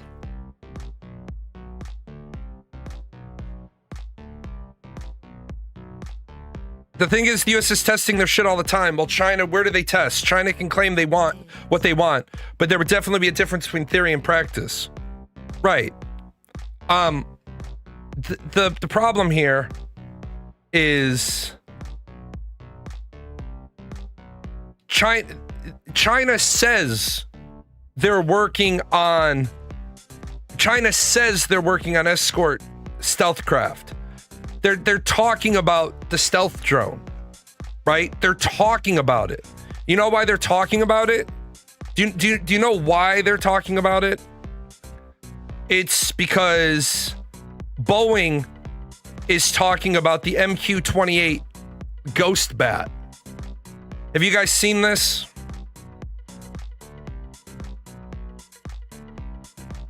Let me see if I can bring this up. I gotta make sure.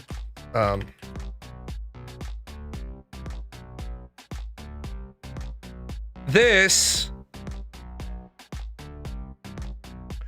Boeing proves the MQ-28 operational effectiveness, completed 4 months ahead of schedule. The Royal Australian Air Force have successfully completed demonstrations proving the operational viability of the MQ-28 Ghost Bat collaborative combat aircraft. I wonder why China magically now is talking about an AI drone that flies in conjunction with American aircraft. Oh, is it because we already have that shit?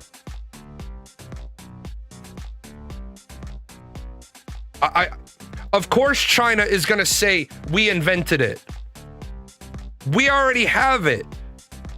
150 flight hours, 20,000 hours of flight time.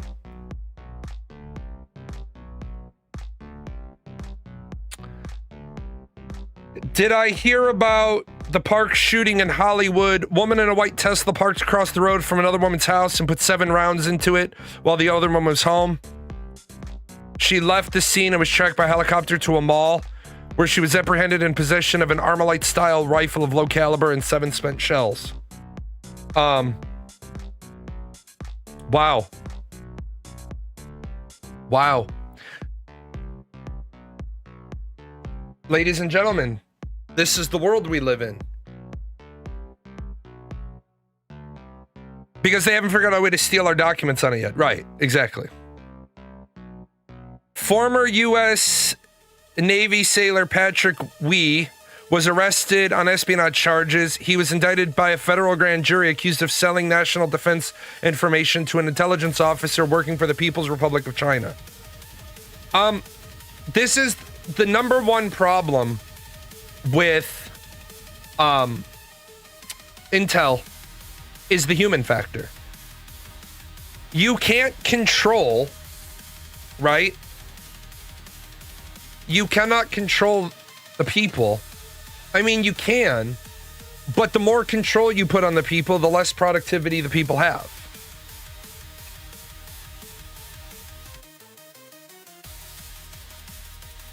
But here's the thing, you don't need to have a bunch of, like, has anybody actually looked at the,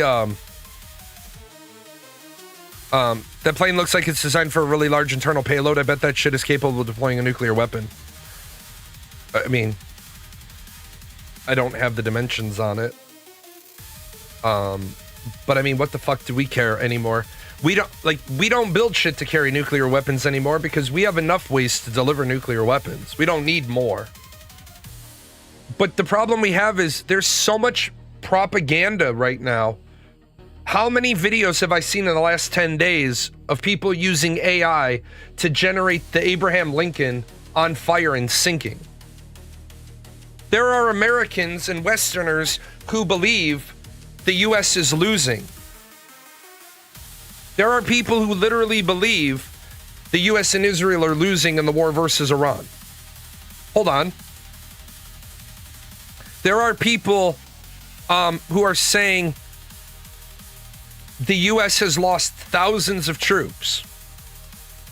How the motherfuck would the US lose thousands of troops if we don't have thousands of troops in the way? These bases were completely destroyed. Yeah, because we evacuated them because we knew they were going to get hit. We knew we couldn't properly defend them. We don't really need them. So we're like, cool, deuces. They're fucking buildings. We don't care about buildings. We barely care about people. But we don't care about buildings. Take the classified shit out of them. Let them blow up the building. Fuck it. Where would these thousands of American soldiers be dying from? And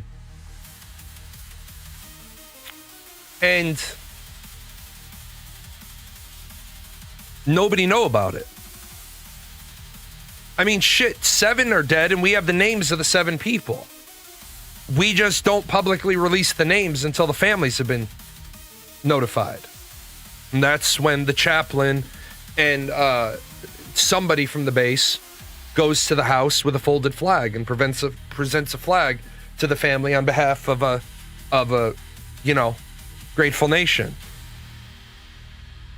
I can't imagine any Iranian weapon system capable of destroying a carrier. Damaging, yes. Destroying, you would have to fill up an awful lot of the compartments with water, and every compartment is watertight. Yeah, like, I could see a couple of scenarios. I could see a handful of drones through saturation making it through to the carrier and damaging the flight deck, starting a fire on the flight deck. I could see that. I could see, because again, if your intercept rate is 99%, It only takes one to get through to do damage.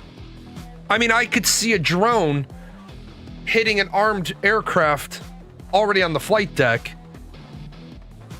in the flight deck taking damage from the plane exploding, and that's an awful lot of jet fuel. I could see that. Yeah, and we know exactly. We learned a lot about carriers because we've fought with carriers. We've had carriers damaged. We've had naval boats bombed conventionally, unconventionally, through terrorist attacks. Oh shit, we have a flaw in this. What's the flaw? It's like the Titanic. If we hit right here, then multiple compartments will fill up with water. Okay, well, how do we fix that? Well, we got to make sure they're watertight, and the ability to pump the water out of those compartments remains even if the whole area's evacuated. Cool, let's build that. Let's do that. That sounds like good shit. Let's put it in the next model. Like, I think people forget, we do non-destructive testing and destructive testing of all of our own shit. We blow up our own shit to know how it blows up. After World War I, World War II, we figured out we had a major flaw in our tanks. Does the Abrams have that flaw? It does not. Why? Because we figured out, oh shit, our tanks can eject their weapon systems. We're on fire. Fuck, fuck, fuck. Boom. There goes our fucking ammo, but at least we don't go fucking boom. We've blown our shit up. But you got people talking about tens of thousands of, like, I would say, guys, because I'd have to be careful, I would say, guys, there's been more Americans killed in the Middle East than they're saying. That's all I can say. There's not. It sucks that 7 American service members have died. It sucks. That's fucking terrible. That sucks. Also make the ammo storage tank that blow out the back if it gets hit, not into the crew. Right, exactly. What's going to happen if this, like, we spend time, what happens if this happens? What happens if this happens? What happens if this happens? And then if it's designed by the Air Force, it goes through the, well, where do I plug the coffee pot in? Where's the microwave? Like, shit. The Air Force's idea of roughing it is a place that's only 3 stars. But this guy, Iran has all this technology. Where the fuck did Iran, like, Iran literally, China has all this technology. Then why the fuck did the Chinese weapons system, the Chinese radar, by the way, and what's embarrassing to people who act like this, China gave Venezuela their radar system. I want you to keep this in mind. China gave Venezuela its radar system, and Venezuela never even fucking knew we were there. They damaged 1 aircraft. Yeah, they gave Iran the radar system. And Iran is like, we can see your stealths. Holy shit, why is everything blowing up? Because you can't see our stealths. Yeah, all those anti-aircraft systems, and we blew them to bits. Right, exactly. So I can't, like, look. It's real simple. We're a 250-year-old country that's had 10 years of peace. You ask me why.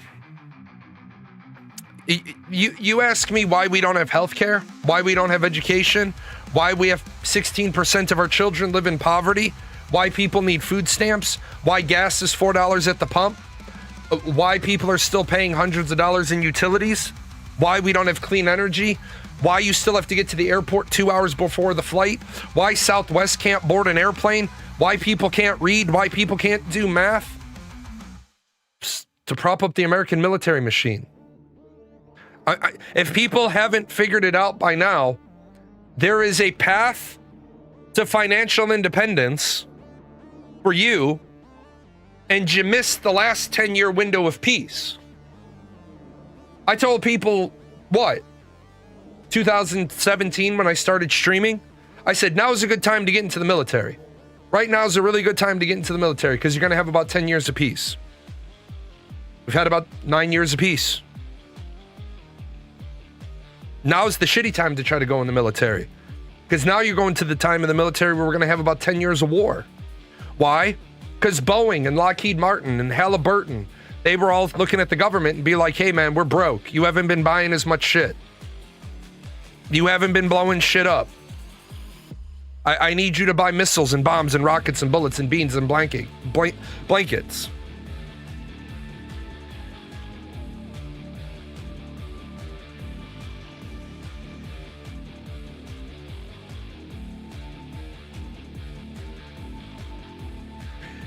Definitely cannot improve on something if you didn't master the basics. Yeah, you're right. That's, Russia was all confused because it lost the tank to 2 armored personnel carriers. Because what did we put on our armored personnel carriers? A fucking Gatling chain gun to take out tanks?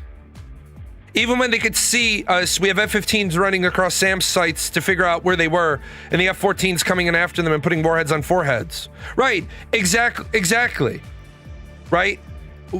We have jets that aren't going to be shot down going in so that we can see where the anti-aircraft systems are so the jet coming in behind it can blow up the anti-aircraft system. Right now, Iran is firing a missile from a mobile launcher, and the moment we see it, there's 2 independent things happening. The defense is working on intercepting whatever they just fired, and the offense is saying, okay, now what do we have nearby that can hit that? Every time Iran fires a ballistic missile right now, they have a 50-50 shot of losing the launcher. That means it doesn't matter that Iran has approximately 900 ballistic missiles left. They only have 100 to 150 launchers. And every time they use one, they have a 50-50 shot of losing the launcher. Yeah, they did some smart shit. I'm saying 50-50 because, you know, it's a coin toss. But yeah, it's probably closer to 80-20. And Iran was smart in some of it. They're hiding their launchers underground. They're hiding launchers under overpasses, so we can't see them as easily. Yeah, Iran has killed a bunch of people.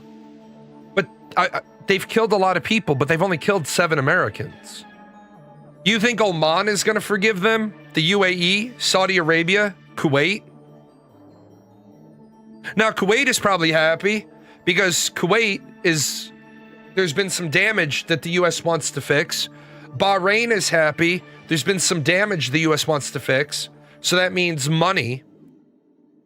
But that means some kid in Idaho or Iowa or North Dakota isn't going to get fucking free lunch this year because we got to rebuild up the military war campaign, which again is why I do this show, for the charity piece of it, right?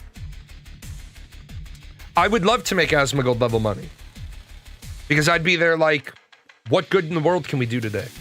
What good can we do? But the problem with being a philanthropist is no matter what, you become vilified because you didn't help them. Look, I can help 8 people. So I help 8 people and I have 8 people that are happy I helped them. And the 92 people you didn't help hate you because you didn't help them. The only thing intercepting military power of America would be like massive depression of the worker community. Otherwise, that power is unmatched. Right.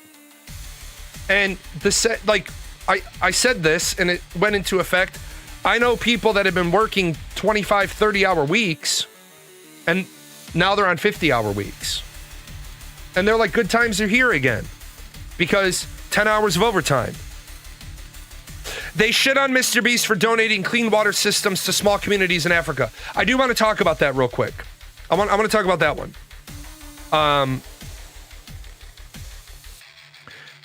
I don't think Mr. Beast bringing clean water to Africa is a bad thing. I think Jimmy not understanding how water reshapes the geopolitical spectrum is an important thing. if there's not sustainment money for those wells, then, and I don't know if there is, and I don't know if there isn't, but remember, you build a well, that's great, but if you didn't give them the money to sustain that well for the next 50 years, it might not be good. You build a bunch of wells in Africa, did you make that location more susceptible to violence? Because is somebody going to come in to now take that resource? Again, I'm not shitting on the putting in the well, but there's a reason why the Marine Corps operates on the concept of unit core country. You fix things in your smallest circle, and then the next concentric circle, and the next concentric circle. I'm never knocking anybody for their choice of charity. But Bill Gates and Melinda Gates, they wanted to be celebrated because they put millions of dollars into African villages to build schools. But you could have put money into Detroit schools, Atlanta schools, Chicago schools, East St. Louis, right? There's 50 school districts in America. Well, that's not going to help the Africans. Yeah, it's not going to help the Africans this year. But if you take the civilized nations, and remember, I called them civilized. You take the civilized nations and you make them better. That's a force multiplier. Because then those civilized nations grow up to have people, right? So Detroit gets better, so Michigan gets better, so the Midwest gets better, so the country gets better, so our relations with Canada and Mexico get better, so that the Western Hemisphere and all the islands are better, and then we go from there. We've seen Donald Trump, in 1 year of presidency, has set America back 75 years geopolitically. The only thing I can hope is that all these other world leaders understand what just a dumbass Trump has been and doesn't hold it against us. All I can hope is that the American people figure out real quickly that Donald Trump hasn't made your life 1 ounce easier. Donald Trump ran on some things that I agreed with. He ran on a lot of things I agreed with. I'm gonna make your life easier. Okay. I'm gonna do Doge. I'm gonna find all the waste in the government, and I'm gonna be able to send you a refund check. Cool. Doge is a great idea. Doge is a great idea. You just need somebody in charge of it that isn't Elon Musk.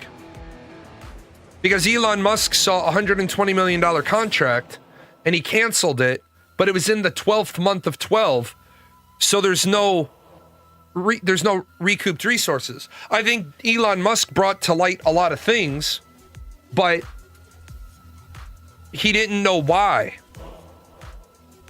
You mean they have to not be hypocrites? Right, they have to not be hypocrites. I think they were trying to do the most good with the least amount of resources. The buying power in Africa is higher than the US. You're right. Yeah, we talked about Trump's not going to sign any more bills, which don't matter because they go into law 10 days after Congress passes them. I do agree with the idea that some people are due foreign aid in foreign country because it's the buying power.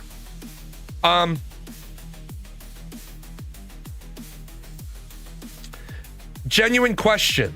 Why shouldn't we hold it against you? If you are willing to elect someone this stupid, why should we trust your leadership globally in the future? What's to stop you from doing this again? That is the fucking great question. That's the great question. And that's the question that every American needs to be answering, not foreigners. Why should the rest of the world ever trust America again? Because if every 4 years you can have a president come in, yeah, it's 10 days. 10 days after a bill is passed, if the president doesn't sign it, it becomes law. It's called the pocket veto if Congress goes out of session inside of those 10 days, not counting Sundays. Because many countries have elected idiots, and the question is, did we hold it against the entire country? True, that is a good answer. But the problem is those countries weren't the world's leader. Because if we're being honest, about it, the free world for the last 70 years has been the U.S., our allies, everyone else. And I think this, I think this is a really important thing, that if we want to have a legitimate discussion of global geopolitics post World War II, if people aren't willing to start with the premise that this is more likely rather than less likely true, then it's really hard to have a good discussion. But the U.S. has become was up until this presidency, was really the global leader, was really the leader of the free world. Trump legit threatened Denmark with bombing us if we don't give him Greenland. Right, exactly. Donald Trump wants Greenland for security. Donald Trump is supposed to be the master of the art of the deal, but what he doesn't realize is you didn't need to buy it. But our country is full of corruption. Donald Trump accuses China of being full of corruption. Okay, maybe it is. Maybe it isn't. But I was always taught those who live in glass houses shouldn't throw stones. America is full of corruption.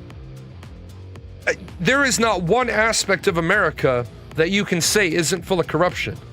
Our policing, not our police departments, our policing is full of corruption. Our judicial system is full of corruption. Just the way plea bargains work is corrupt at face value. If you don't know what I'm talking about, you have the prosecutor, you have the defense attorney, and they go in and they're playing fucking Magic the Gathering. The defense attorney has 9 cases. And he's like, this guy isn't going to take a plea bargain. He knows he's innocent. I think he's innocent. And this district attorney knows this prosecutor. And the prosecutor literally will say to him, yeah, that case is bullshit, but what are you going to give me to kick it? He's like, okay, well, this guy down here is guilty. He'll plead guilty. Let's just get him a deal. And so look what just happened. Everybody knows this motherfucker is innocent.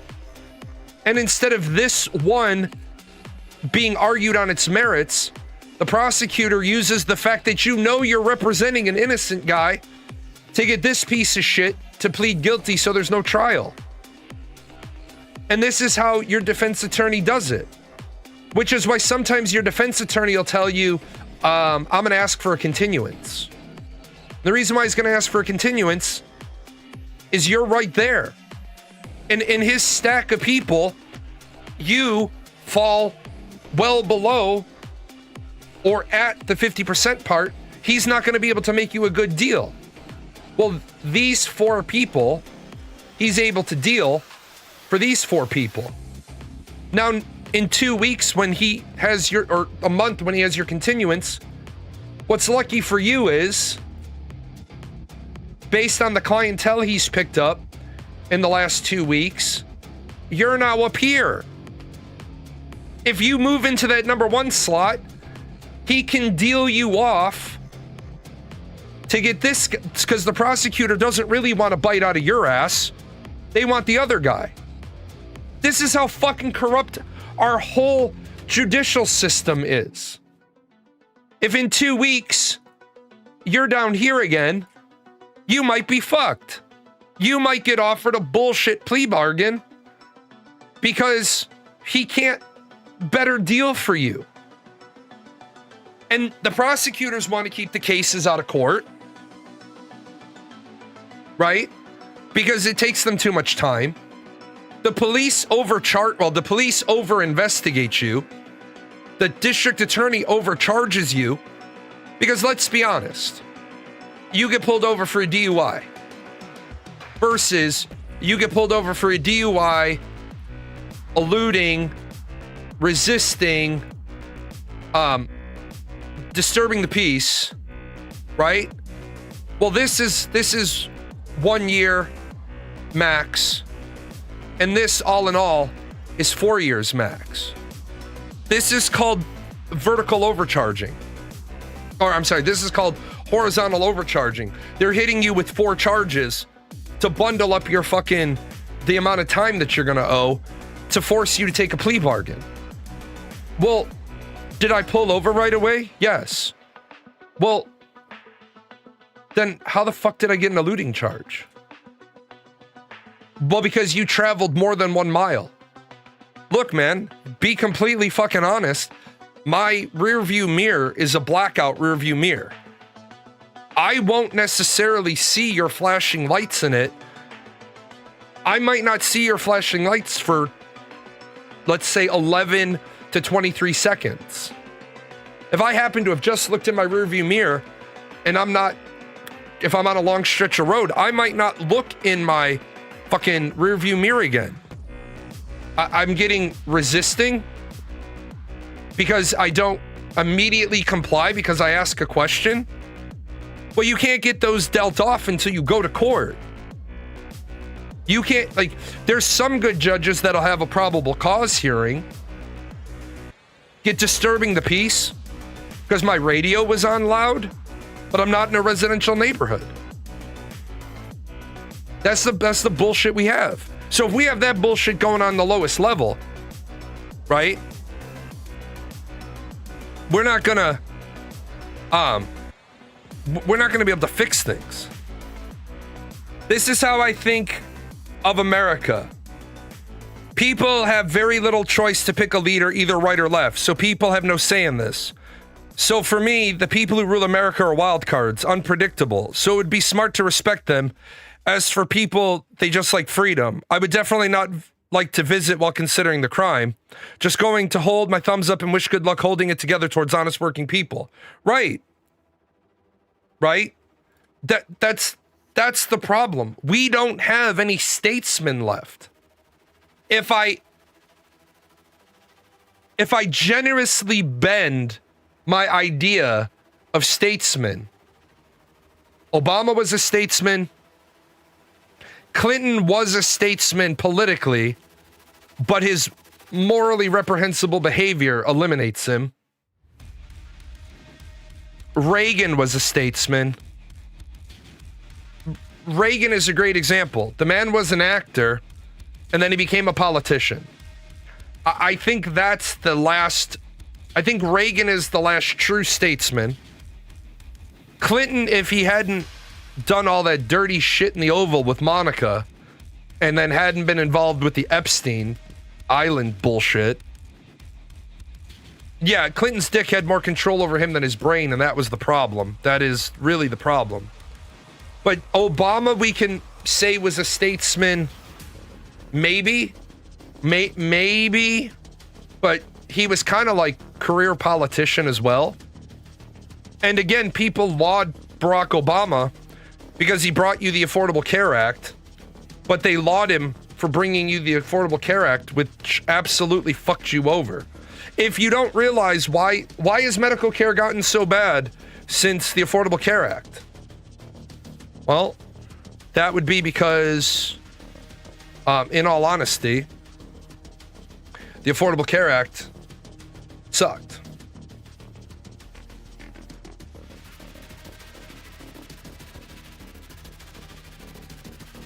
Before we jump into the Affordable Care Act, got a couple of more bits and bobs.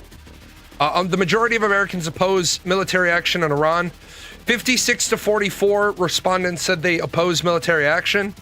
36% approve of how Trump is handling Iran. 55% thinks Iran represents a minor threat or no threat at all to the United States. 44% do see Iran as a threat. But then the survey of 1,591 respondents. A majority of Americans oppose the U.S. military action. This is why you can't trust surveys. Democrats and independents are largely aligned with each other. 84% of Republicans support it. This is what's wrong with America. Why are you voting a war down party lines?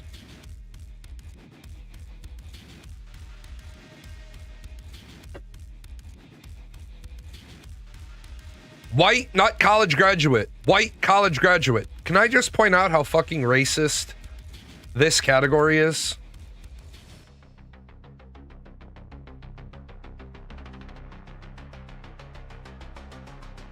Gallup ends presidential approving polling after 88 years, largely because the president disapproved. Yep. But can I just say how racist this is? White, not college graduate, white college graduate. Where's the other races? What? What the fuck?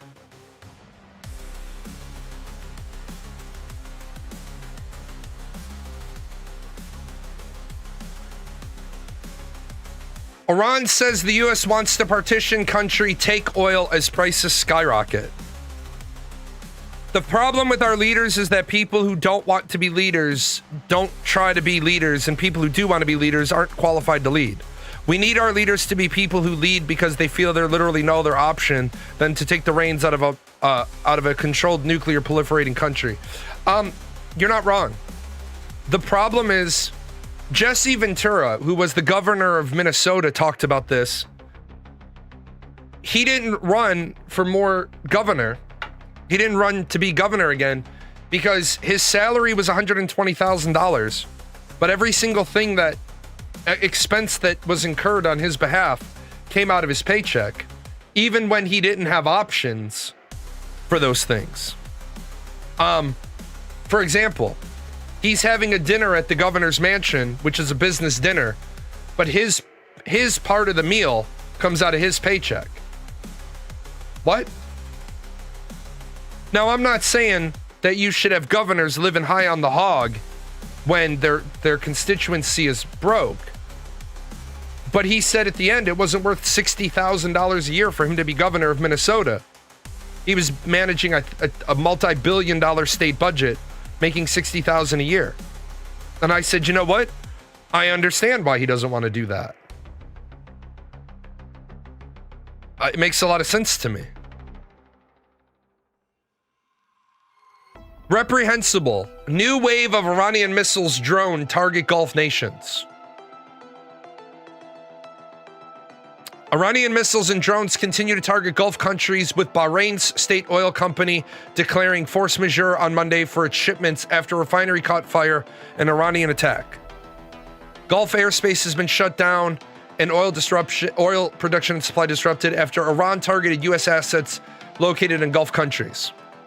Bahrain's state-owned energy company declared force majeure after waves of Iranian strikes targeted its energy installations.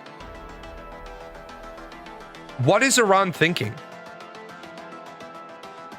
Why is Iran targeting all of the oil infrastructure of their neighbors?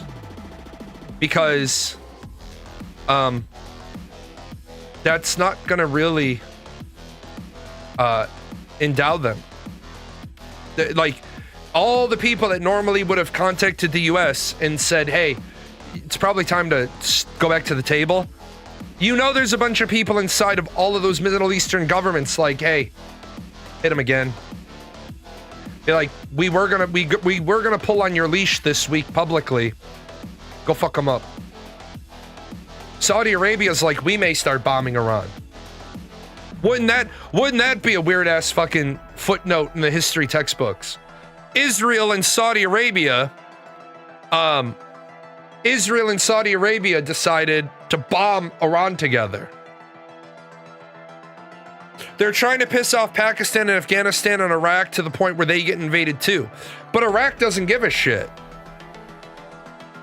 Pakistan and Afghanistan are fighting between each other. It wouldn't surprise me if Iran's new leadership are zealots and are doing a jihad against the Sunni heretics. Yes. That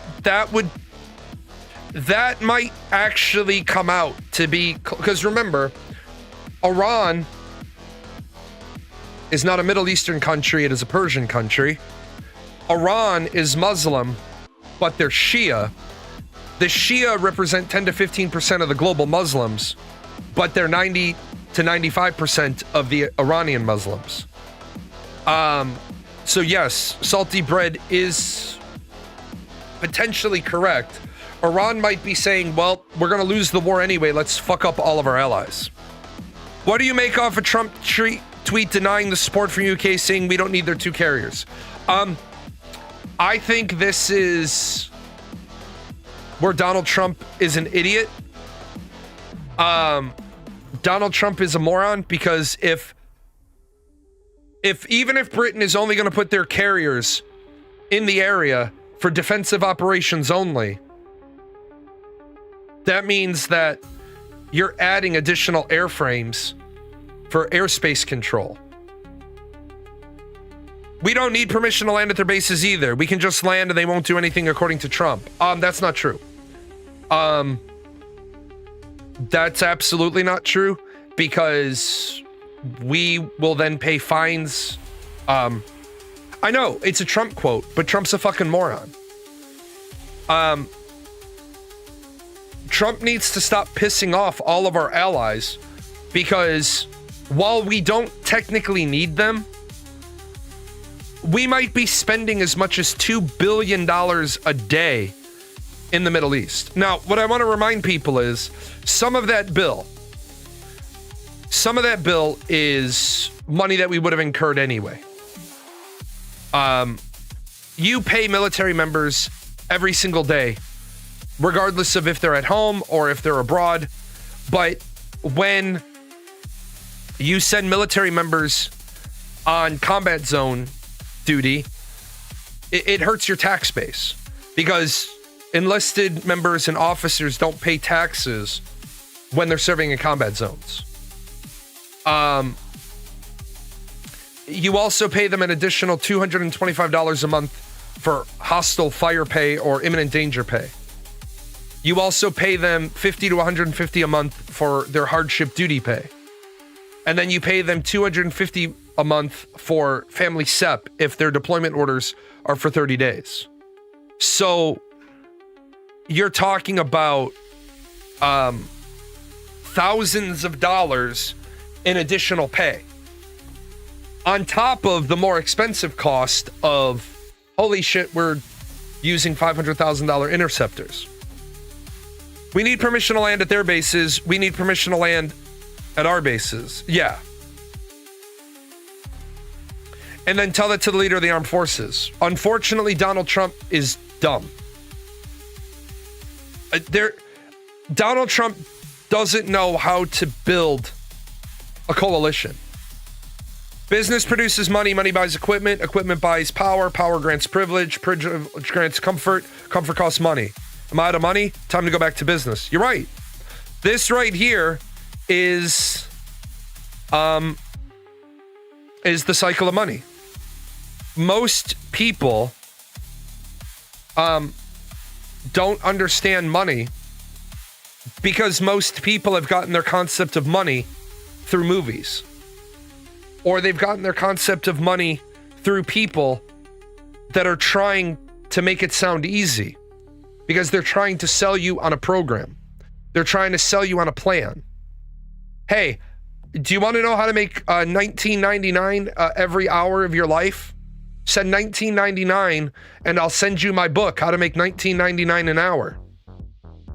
Well, the fucking plan is you come up with a fucking business course that costs $19.99 and you hope that you get 24 sales a day.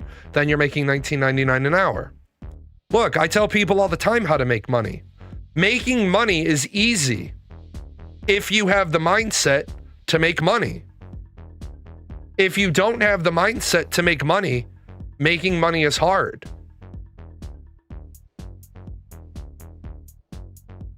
I'm gonna play the clip because it's funny as fuck.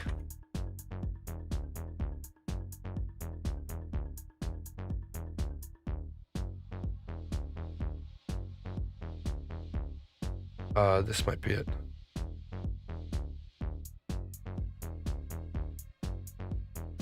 I like TV shows because TV shows often have wonderful nuggets of wisdom embedded in them that people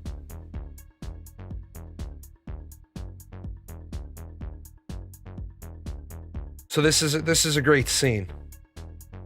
That's it. I mean, as much as people don't want to admit that's it, that's fucking it. That's how you get rich. right? There's a lot of people that talk about, I work hard. And some of these people, they're not working hard. They're lying to themselves, right? But is it comfort that you put a price on? What you put a price on is what you put a price on. Your dreams, your goals, your hopes, your aspirations are all yours. If somebody else can say anything derogatory to you and it bothers you, then you're not in control of you. You have an external locus of control and other people bother you. See, I relish in the fact, option 4. Well, I don't do option 4. At the end of the day, I live rent free in hundreds of people's heads. That's free fucking chicken. I live rent free in people's heads. I don't go out of my way to live rent free in their head, but my name has been mentioned on a Discord 15,000 times, and I haven't spoken in the Discord in 4 years. But my name is mentioned 15,000 times. Look, man, that's free fucking chicken. People are like, why is the US at war? Okay, what does it matter? What does it matter if the US is at war? Well, my taxes are gonna go up. Motherfucker, your taxes were gonna go up any which way. What are my opinions on Dr. Jill Stein?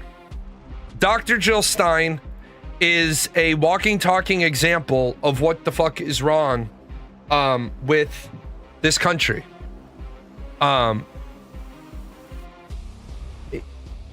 Dr. Jill Stein was the Green Party's nominee for president in 2024. But here's the problem with all of the political parties.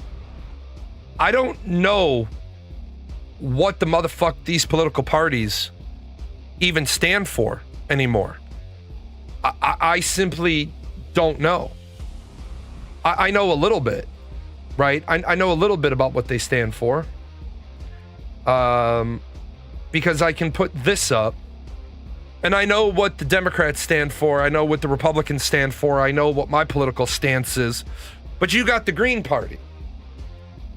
What's the Green Party stand for? They don't even know. They don't know.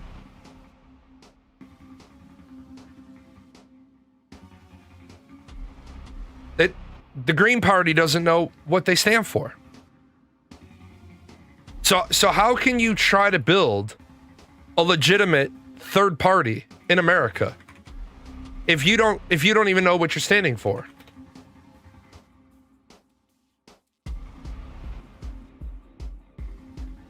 How can you have two Republicans that have radically different goals?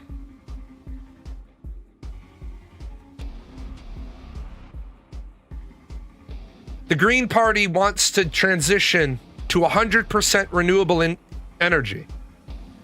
That's what the Green Party wants. The Green Party wants us on 100% renewable energy. Why are you setting a non-smart goal? Smart goal, specific, measurable, achievable, realistic, and timely. The Green Party opposes fracking and offshore drilling and new fossil fuel pipelines. Okay. Let's cut the bullshit for a second. Can you generate enough appreciate the follow? Can you generate enough green power for America? No. No, you cannot. Can we generate a lot more green power than we do? Yeah, absolutely. We should not be building any more big box stores without solar panels on the roof. Period. Dot. You're going to build another big box store? Solar panels have to be on the roof. No more big box stores should be going on the energy grids. But instead, right now, we have AI data centers that are having to build their own fossil fuel burning plants so that people can generate AI videos. Economic justice. The Green Party wants to have a interventionist economic model designed to reduce inequity. They want a people-centered economy rather than a corporate one. Okay. Jill Stein, Green Party, they want universal health care through a single payer system. Cool. Other countries have that. They pay 20 to 40% of their income in taxes into the system. Living wage laws. Those work in small countries. Why do living wage laws not work in America? Because what's a living wage? Shit. You can't live on $77,000 a year in New York. You could live for 3 years on $77,000 down here where I'm at. They want grassroots democracy. They want to weaken corporate influence in politics. Why are we trying to weaken? This is an honest question. Why are we trying to weaken corporate influence in politics? They want to abolish the Electoral College. They want ranked choice voting. They want easier ballot access for third parties. They want to move political power away from large donors and towards voters. I don't want to shift who has control of the federal government. I want to return power that the federal government was never intended to have to the states.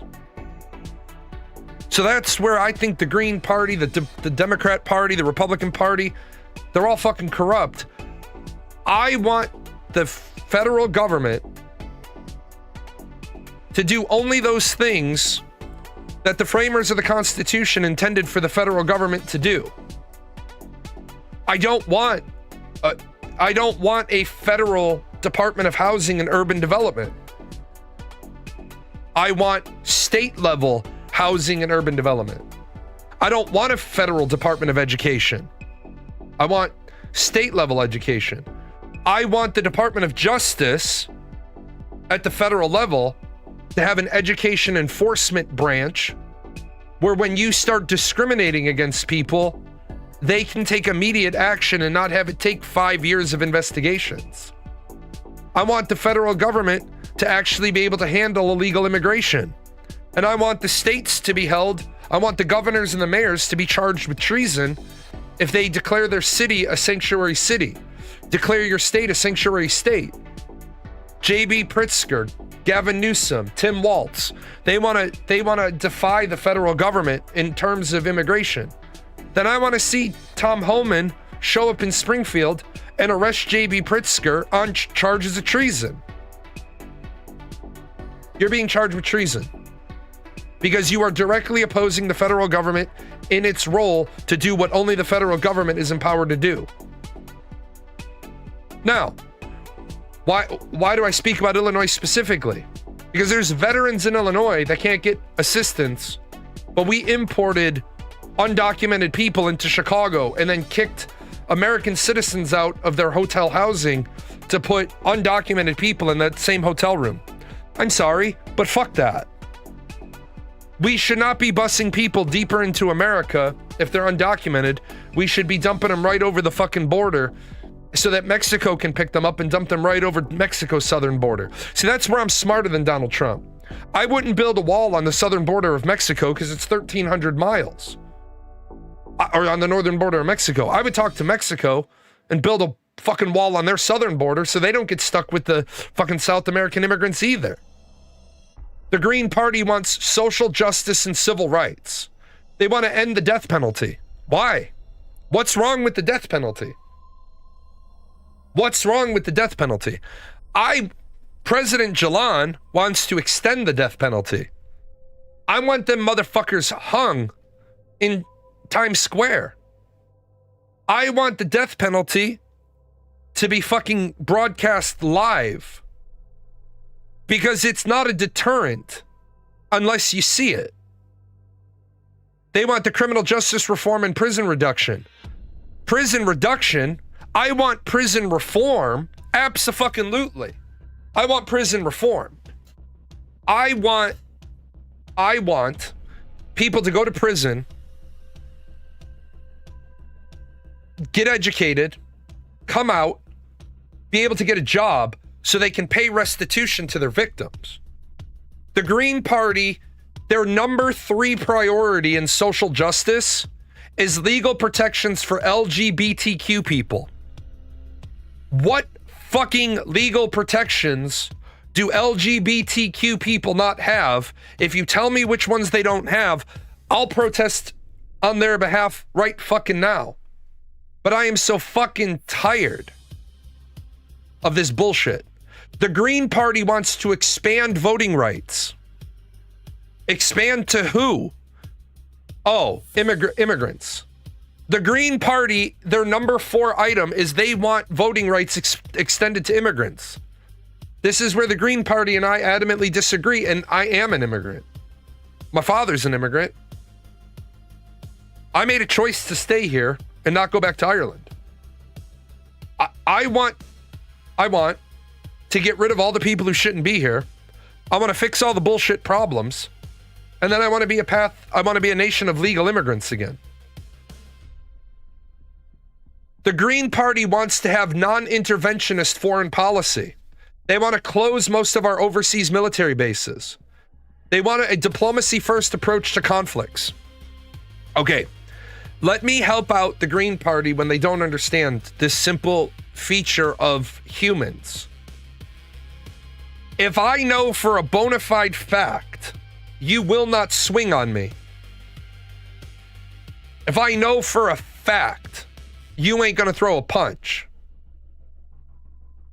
then I don't have to listen to a fucking word you say, because I know you're not gonna walk the walk. All you're gonna do is talk the talk.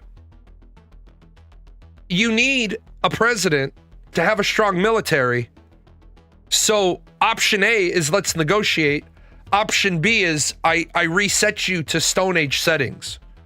I knock you all the way back to the Bronze Age. The Green Party wants to reduce military spending. I'm not against reducing military spending, but I'm against cutting positions in the military. I know hundreds, maybe thousands of people personally over the years of being in the military who joined the military because their lot in life was there was no money to go to college. They didn't have the grades to get a scholarship. Their parents didn't have money. They didn't want to steal it, so they went to a place that rewards hard work. I don't want to see the military cut. I want to stop putting American service members, like, I get the argument right now that we're fighting Israel's war. I get that argument. I agree with it somewhat. I don't agree with it all the way, but I don't disagree with it all the way. But Iran with a nuclear weapon? Iran wants a nuclear weapon so they can use it. If Pakistan could nuke Afghanistan right now and not get nuked by India in return, they would do it. Does anybody doubt that if Pakistan could nuke Afghanistan right now, today, and then not get nuked in return, that they would do it? Because I know they would do it. If I was president, I would reduce our nuclear armament by 2/3. I would reduce the amount of nuclear weapons we have by 2/3. Why? Because we're never going to use the fucking things anyway. And even if we are going to use the fucking things, do we need more than 600? Let's take that number down. I think they would do it even if they thought they'd get nuked back. Well, you can't think that because Pakistan has nuclear weapons and they haven't used them. So you said I think they would even if they thought they'd get nuked back. Well, they haven't. The Green Party wants to have a single-payer national healthcare system. Okay, so here's the problem. You want a single-payer national healthcare system. How are we going to fix the problem with, we don't have enough doctors.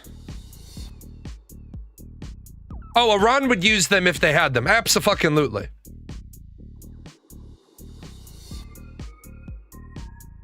The Green Party wants a single-payer national healthcare system. Okay. As you all know, not this past January, but the January before that, January of 2025, I was hiking. I was about 3 miles from my car. I sat down. I thought I was having a heart attack. No bullshit, no exaggeration. I sat down and thought I was having a heart attack. And what I said was, I gotta get moving. I have to get moving back to my vehicle. I need to get to a spot where if I fall over, the likelihood of somebody finding me is greater. Because I was on the middle of a fucking snow-covered path that I was setting the footprints. Ain't nobody been out there.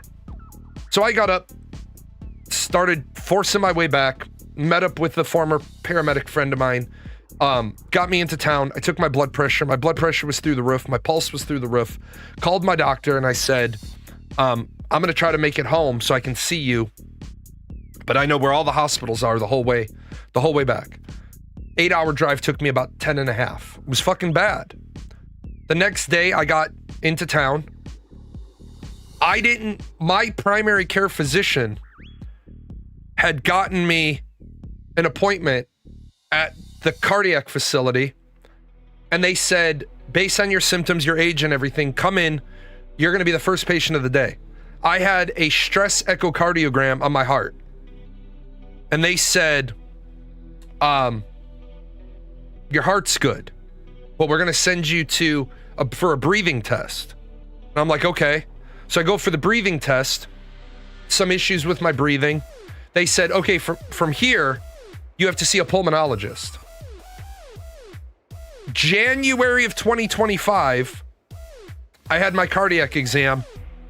February of 2026 is when I saw the pulmonologist. 13 months.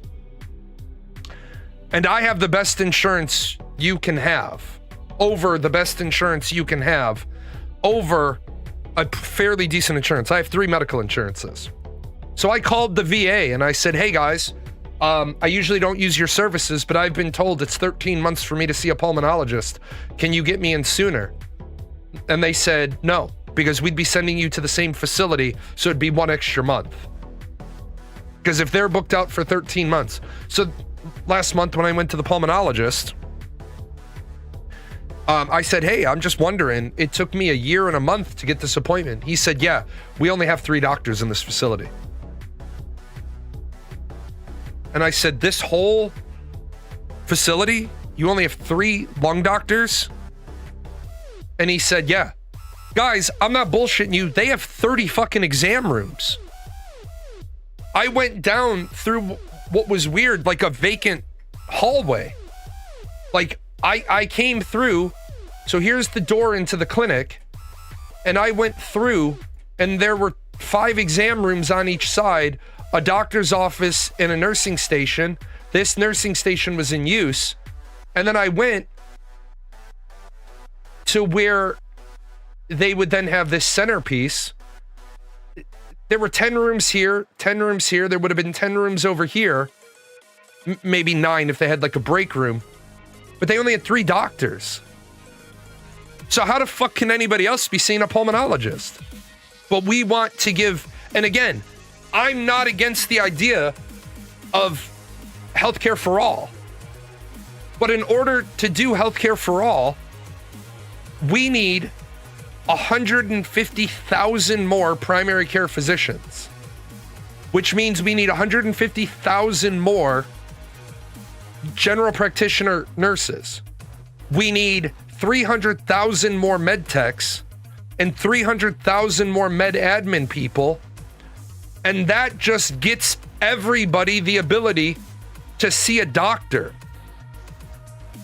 That doesn't include filling all the gaps in all our specialties. I'd say you do a mass gym class nationwide before single payer healthcare system. Not to joke about it, but you're not wrong. 1950s, 1960s, 1970s, 1980s in America, our fitness standards started going downhill.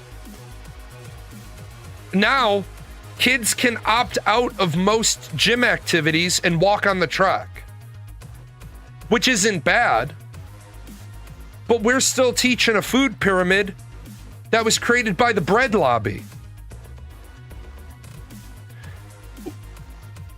I'm fat.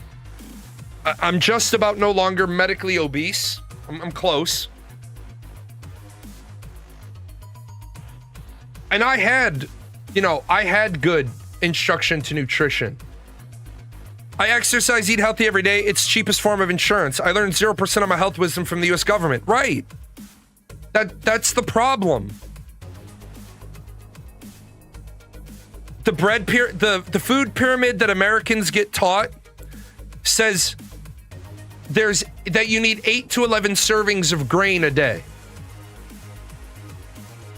Right. That's completely wrong. That whole study was paid for by the grain lobby. The grain lobby paid to do the study, paid to produce the food pyramid, paid to do everything. That's why people were taught you should have a sandwich for lunch and you should have a bread product with dinner. A bread product. It's why the American family goes through so much bread.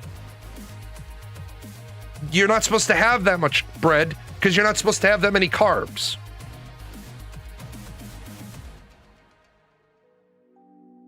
Also, I know, grumpy old man, if you're here, cover your ears. You won't like what I'm about to say.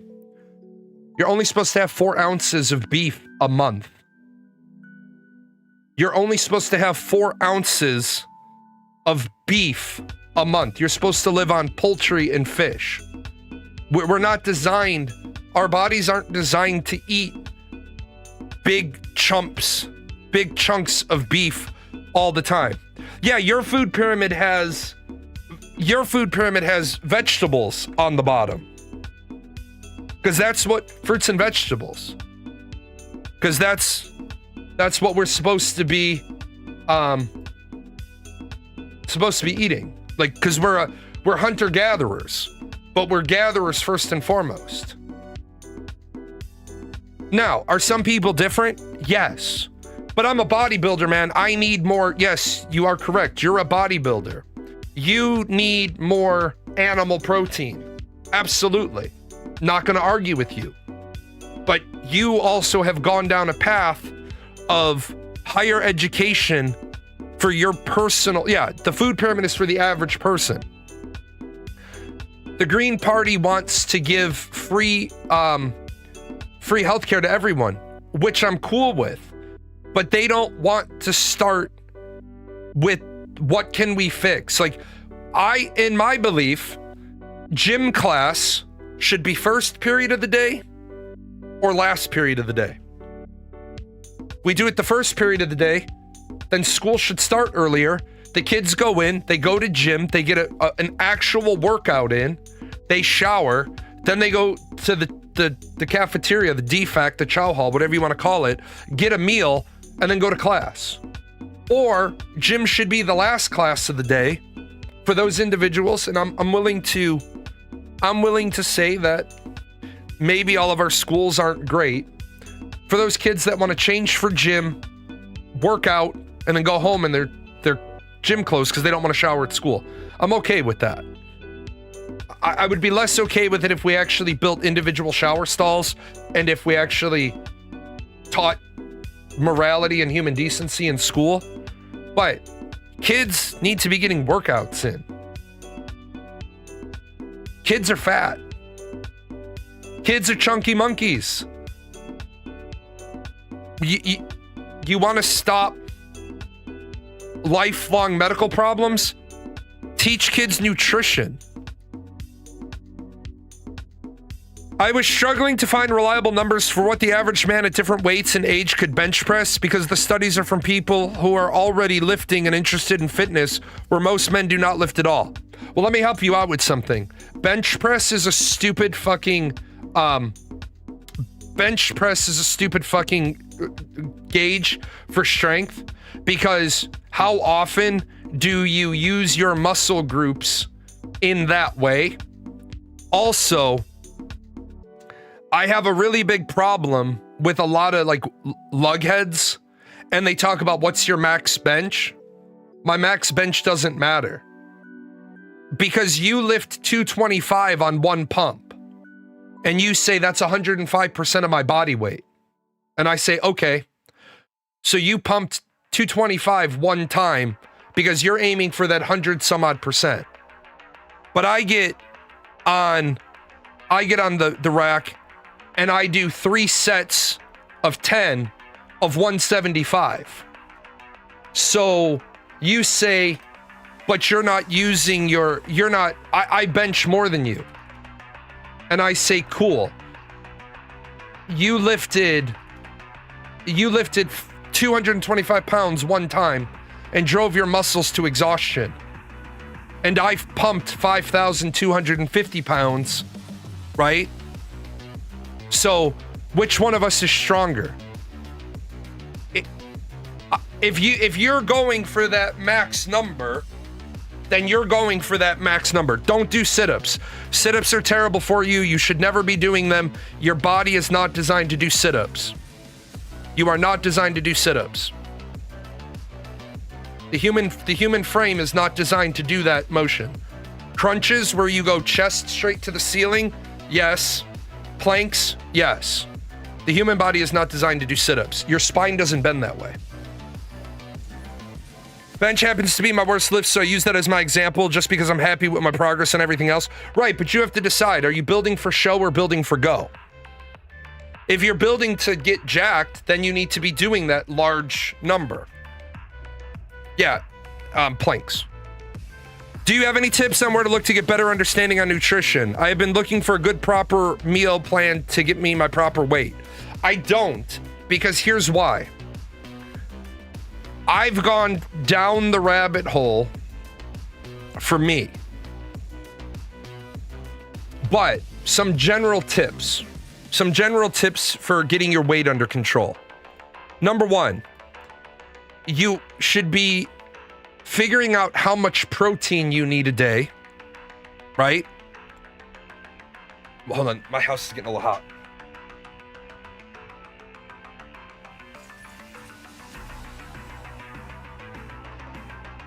So the first thing you do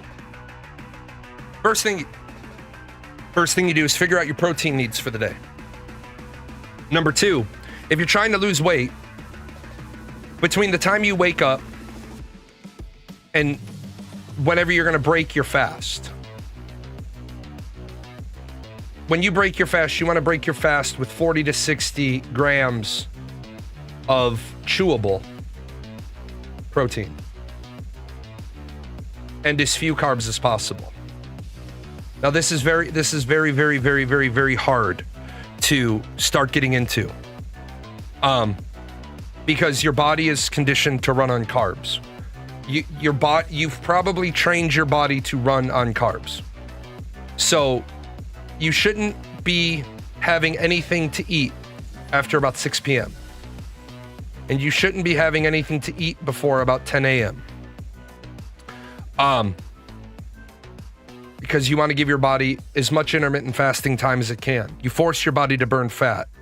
When you do start eating 40 to 60 grams of chewable protein, not just a protein shake, but chewable protein, eggs, bacon, steak. There's nothing wrong with a sirloin for breakfast. Now, if you're like, well, I'm at work at 10 a.m. Okay, well then you might not be able to get a full intermittent fast in all the time. Then that's okay. What you got to get rid of is you got to get rid of all the bullshit empty calories. Coffee. If you're drinking black coffee with nothing in it, no sugar, no creamer, you're okay. But again, for every ounce of coffee you have to double that amount of coffee and plain water. The other thing is water.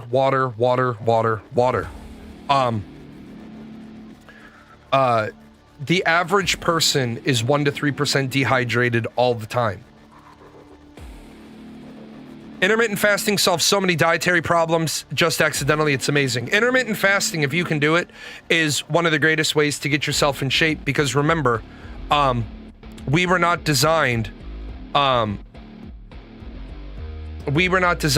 to have free, accessible availability to food. Yeah, your weight in kilograms is how many ounces of water you're supposed to drink a day. And then you have to, that's your base minimum, and then you replace above and beyond. Also, quick cooking tip for the people who is like, I try cooking, but my food is terrible. What I'm going to tell you is 90% of the time, people are undersalting their food. If you can't have sodium for your particular dietary reasons, that's great. Salt is easy. If you want more flavor, garlic salt, onion powder, turmeric, paprika, cayenne pepper. Learn what you like. Extra dash or two. Like you're tired of eating, you shouldn't be eating mashed potatoes a lot, but if you're using them for a reason, garlic powder in your mashed potatoes makes them tastier. All right, back to Jill Stein and the Green Party.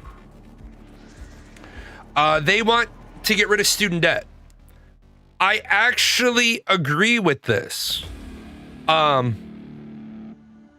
agree with reducing student debt. Hey, Nebula, you can PM me on Discord and I'll break it out for you as well. I agree with getting rid of college debt to a point. I think that first of all, we need to cap student loans. We need to cap student loans at probably $80,000. And then I don't think that your student loans should be more than 15% of what you borrow. So 12,000 in interest. And so the most you're ever going to pay back for your student loan would be 92,000. I know the colleges wouldn't be happy with me. That's tough shit. But college tuition is too expensive for the value that you're getting out of it. Think of it this way. There's people that I know that have spent over $100,000 to get a teaching certificate, to get a job that starts at $48,000 a year. So you went and got a job.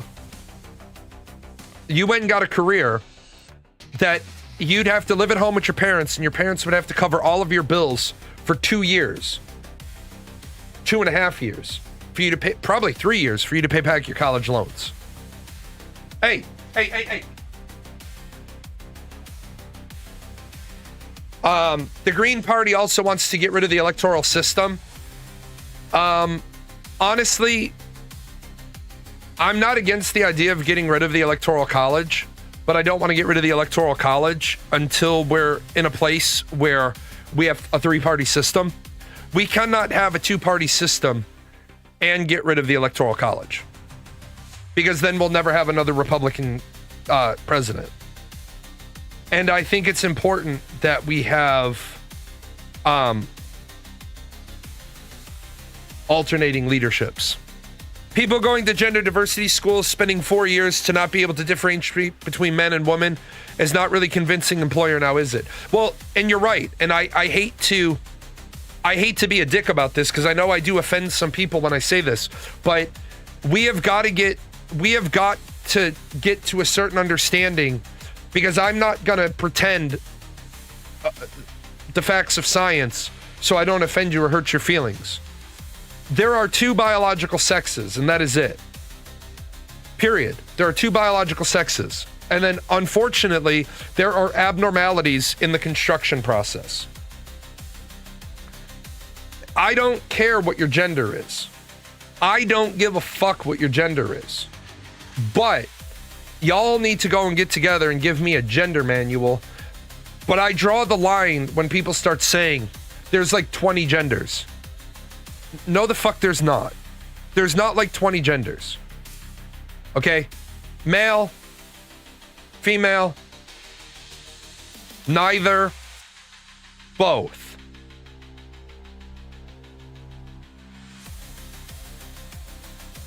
Beyond that, I'm politely and respectfully asking for a manual because I don't understand, like, neither. There's 4 genders. There's 4 genders. There's male, female, both, and neither. Because intersex, right? There are people that don't identify with either gender. There are people that identify with both genders. But beyond that, I need a manual because I like Zem. Clown self. Clown self isn't a fucking gender, it's an identity. Look, there's a whole subsection of people who identify as clowns. Great. Do you identify as a male clown or a female clown? Well, I'm neither. Okay, then you're male, female, neither, both. Boom, there we go. Beyond that, you're a clown. That's not a gender. That's an identity. It's also why I say I'm so adamantly against. Hold on. Let me get the current number.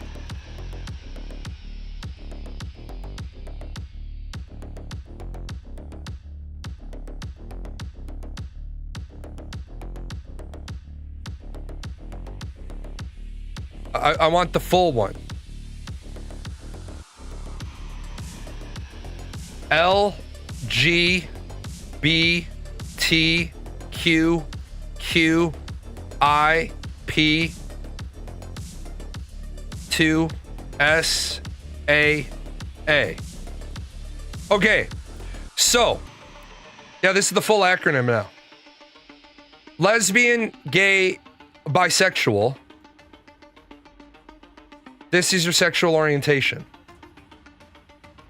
Transgender is a gender identity.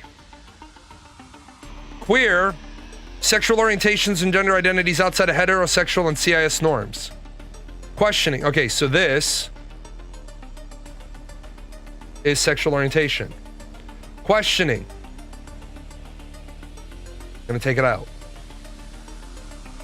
Questioning is unsure. Intersex. Gender identity. Pansexual.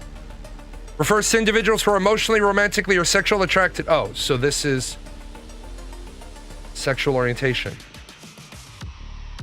Two-spirit. An English term used to broadly capture concepts traditional to many indigenous cultures. It's a culturally specific identity used by some indigenous people to indicate a person whose gender identity, spiritual identity, and or sexual orientation comprises both male and female spirits. So this is gender identity. Asexual, people with no attraction. So this is sexual orientation. And allies. Great. That's everybody else.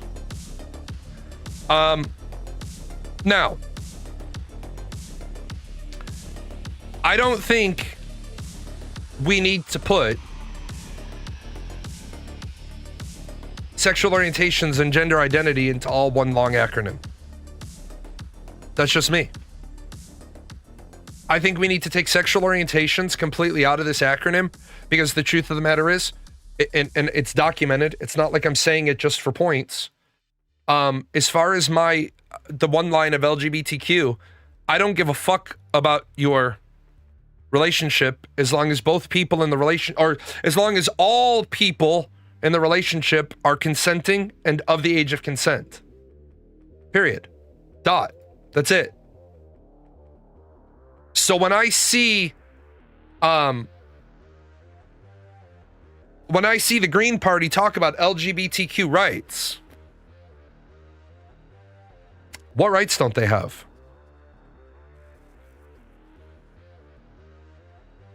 What rights don't they have? If you tell me what rights they don't have, and you'll notice people stopped coming to my show with that bullshit because they're used to arguing with bigots who aren't ready to talk about it. I'm ready to talk about LGBTQ plus all the time. Tell me what rights you don't have. But when you get to the point where you tell me how you want to pass laws that control my speech, no, I'm sorry, I'm going to have to draw the line there. Look, you want it to become a criminal offense that I misgender you. Nope, that's called freedom of speech. Yeah, and to be clear, animals can't consent. Always important. The fact that someone to criminalize someone misgendering them in speech should be criminal in itself. I do agree with that. You have the right to be offended by my speech. I have the right to be offensive. I don't have the right to threaten you. I do have the right to threaten your way of life. Look, I understand, okay? I understand that some people are mad that they don't want drag queens reading at the public library. Whether or not I agree if drag queens should be allowed to read at the public library aside, I'm not going to tell a group of people they can't read at the public library until I have too many volunteers wanting to read at the public library. You don't want those individuals to be able to read at the public library, then fill the fucking schedule up so there's no opportunity. And then we can figure out who has more right to read at the public library. But if I've only got one organization doing story hour at the public library, I'll take what I can get. Well, would you allow Satanists to read at the public library? As long as they were reading the fucking children's books that the fucking librarian told them was the next book. As long as they're reading the next approved book and they're not pontificating about their politics or their beliefs, I don't give a shit who reads to the kids. Now, registered sex offender, you can't be around the kids anyway, so you're a non-starter. But we got a country right now that's at war with itself, and it doesn't even know what it's at war with, and yet we're a country that's at war with Iran. We're pissing off Canada, Mexico. Well, shit, man. We're pissing off everybody.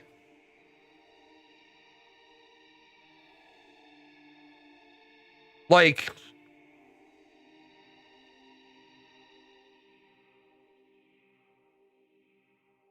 we've got the problem right now where nobody knows everybody that Donald Trump has offended in recent weeks, in recent months.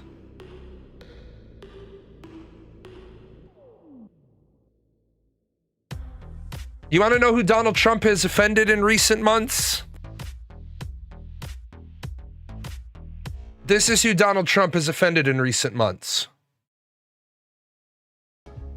United States, Canada, Mexico, Panama, Haiti, Jamaica, Peru, Republic Dominican, Cuba, Caribbean, Greenland, El Salvador too, Puerto Rico, Colombia, Venezuela, Honduras, Guyana, and still Guatemala, Bolivia, then Argentina, and Ecuador, Chile, Brazil, Costa Rica, Belize, Nicaragua, Bermuda, Bahamas, Tobago, San Juan, Paraguay, Uruguay, Suriname, and French Guiana, Barbados, and Guam. Norway and Sweden and Iceland and Finland and Germany now one piece. Switzerland, Austria, Czechoslovakia, Italy, Turkey and Greece. Poland, Romania, Scotland, Albania, Ireland, Russia, Oman. Bulgaria, Saudi Arabia, Hungary, Cyprus, Iraq and Iran. There's... So, Donald Trump has managed to piss off the whole fucking world. Animaniacs. Yep. Yeah, I skipped it before the good part. Look, this is what pisses me off is people want to come into my show and they want to talk about what's chapping their ass. This is what should chap all of your asses. 11 million children in poverty. Among the 74 million children living in the United States, 11 million live in poverty. 1 in 6 children under the age of 5 were poor.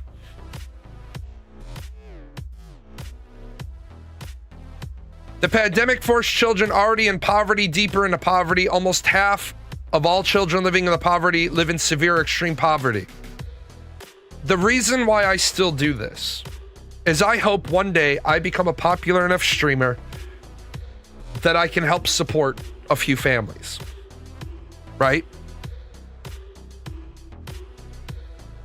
I don't want to ask my community for any more because my community is small. But if we can get the free money sitting on Kick while I'm streaming because they pay me by the hour, by the viewer. Prime subs. I'll always take the Prime subs, right? The shit that doesn't cost you any money. Going through my affiliate link on Amazon. Going through different places that give me free money, right? But we're in a position where our government has failed its citizenry. Like, to talk... I'm going to take a real quick break and then I'm going to talk about where the government isn't happy because they lost a big chunk of their pie. I'll be right back.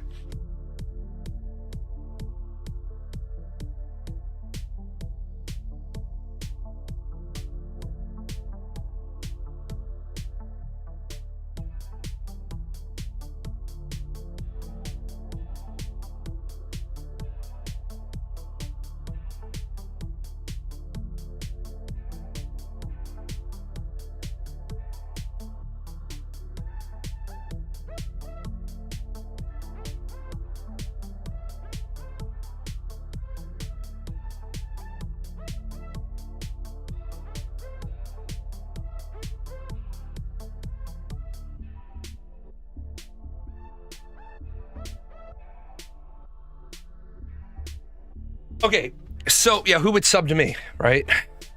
So I don't have any problem sharing this with people because I know that men specifically have a hard time with men's mental health specifically, and men getting medical treatment specifically. And then I'll grab your question. I'll grab your question first. How much do you think it would improve if half of the people who protest about and abuse legal systems went to 9-to-5 work instead? The reason, oh yeah, who would subscribe to me? Not that guy. The problem is these people that are protesting, they don't have 9-to-5s to go to. That's the problem. The people that are going to protest, they're disenfranchised and they think protesting is going to help them in some way, shape, or form. Most of these protesters don't even know what they're protesting about. And that's the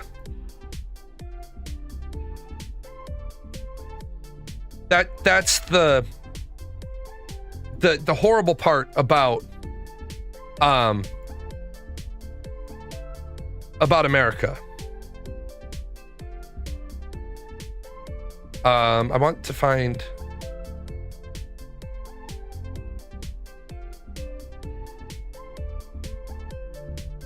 so the people that are protesting, check this out. This is a real thing that was done by Penn and Teller. To check this possibility, we sent one of our pals, Chris McGaha, to a rally to collect signatures for a petition. She's going to ask people to sign a petition banning dihydrogen monoxide. That's hydrogen monoxide. Water. That's right, water. And she's not going to lie or even stretch the truth. Not at all. She's just going to talk about what water is and what it does with the vocabulary and tone of environmental hysteria. This is a petition for dihydrogen monoxide. What it is it's a chemical that is found now in reservoirs and in lakes. Pesticides, different kind of companies are using this. Styrofoam companies, nuclear companies. And now when they use it in pesticides, when we're washing our fruit and things like that, it's not coming out, which of course means that it's ended up in the grocery stores and in our babies' food and stuff like that. It causes excessive sweating, excessive urination, anything to help the environment.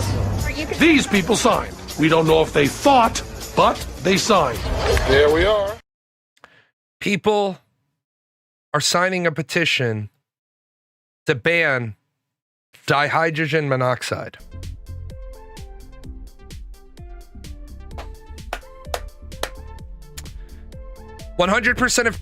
Clean air and clean water kill you. Did you know that? 100% of people who drink water and breathe clean air will die. The last person that could have disputed that fact was Jesus. But okay. The problem here is, I think that the majority of people that are protesting because they think somehow this protest is going to make their life better. Yeah, time to inhale Coca-Cola now to reduce it. I have no problem sharing this. I was a drug addict for the back half of my military career. Percocet. I hurt my shoulder. My prescription for Percocet was 2 to 4 pills every 4 to 6 hours. So that very quickly became 4 pills every 4 hours. I was chewing Percocet like House chews Vicodin. But nobody gave a shit because I was getting it legally. I wasn't exceeding my prescription. In order to sleep, I was on 400 milligrams of trazodone. You're only supposed to be on that quantity for a very short period of time. 400 milligrams of trazodone basically put me into a comatose-like state. And then, I kid you not, I had to go pick up my 180 days of meds from the pharmacy prior to deploying. And it was a grocery store paper bag. And the pharmacist says, I don't understand why we gave you a 6-month supply. I said, because I'm deploying. It was up until that point he said, you can't deploy on 400 milligrams of trazodone. You'll never wake up. If there's an emergency, I said, you might want to walk across to the doctor who cleared me to deploy. I guess if the doctor cleared you to deploy, it must be okay. You fucking recognized it as a problem. But when you have to go challenge somebody, it's not a problem anymore. Last week, I missed my show on Wednesday because I had to have a biopsy done on my foot. I wasn't expecting it. I went in, thought everything was great. Doctor looked at the bottom of my foot and said, that's getting biopsied. So today, 5 days later, I still have a fairly large chunk missing out of the front of my foot. I'm not allowed to have painkillers. My primary care physician is a great doctor. Really great doctor. There's 2 big red flags at the top of my medical record. May not be prescribed painkillers, may not be prescribed benzodiazepines, because I was also a benzodiazepine addict. So when I go into the hospital, if I'm freaking out, they do an IV to give me IV Ativan. Because trust me, IV Ativan doesn't give you the type of benzo high that you want. So I'm there and they cut a hole out of my foot and they're like, we're sorry, we can't give you painkillers. And I'm like, no, it's okay. Then the doctor was like, well, what do you mean it's okay? You're going to be in a lot of pain because of your foot. I said, no, it's okay. I'll just go to the dispensary and I'll get some daytime weed. I usually don't keep daytime weed in the house. I just have nighttime stuff. I said, I'll go to the dispensary. I'll get some daytime stuff. And then all of a sudden my doctor became a fucking pusher, right? And my doctor was like, well, what do you mean you're just gonna go get more narcotics? Trazodone is an SARI. It's a serotonin. It's off-label. It's used to treat insomnia, which is what I was taking it for. But it's an SARI. But all of a sudden, when I told the doctor I wasn't even gonna ask for painkillers, I was just gonna go to the dispensary and get better weed for the daytime. Weed that'll numb the pain but not make me, have Cheeto-colored fingers. All of a sudden, the doctor turns around and says, well, I suppose we could probably give you, 5 painkillers. 1 for each day for the first 5 days. I was like, no thanks, I don't want them. I don't think I'd ever seen a doctor more offended. What do you mean you don't want them? Look, man, yeah, it only takes 1 to get me re-addicted. I don't want them. I don't want them. I'm good. That's what's wrong with our healthcare. That right there is what's wrong with our healthcare. With no doubt. We used to just get people addicted to opioids. And then we figured out, well, if they're addicted to opioids, nothing hurts. So they stopped coming to the doctor. If anybody believes we're trying to stop people from being addicted to painkillers because being addicted to painkillers is bad for the person. You are naive.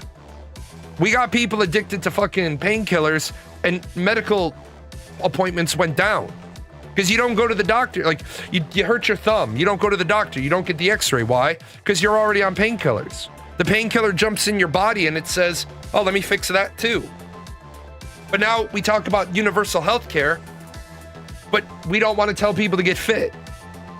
We don't want to tell people to go on a diet. We don't want to offend people. Like I said, in the military, you can't, in the Air Force, you can't have above a 39.5-inch waist. But we sell pant size 44 in the clothing sales shop.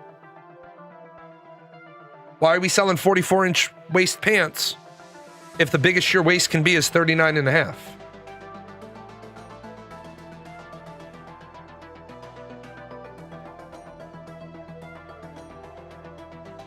Yeah, body weight is the biggest contributing factor to all these diseases.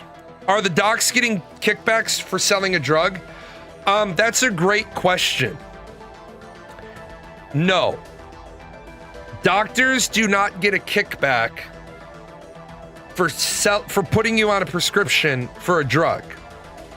Where doctors may get a kickback, and they don't get a direct kickback because they're all smart enough to know about it, it's when they start giving you the free samples of the drug.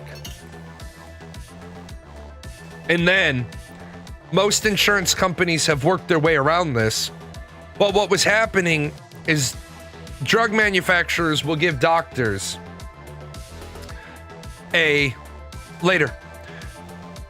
drug manufacturers will give doctors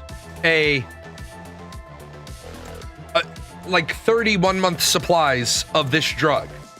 And then the doctor gives it to patients who the drug might benefit. And then the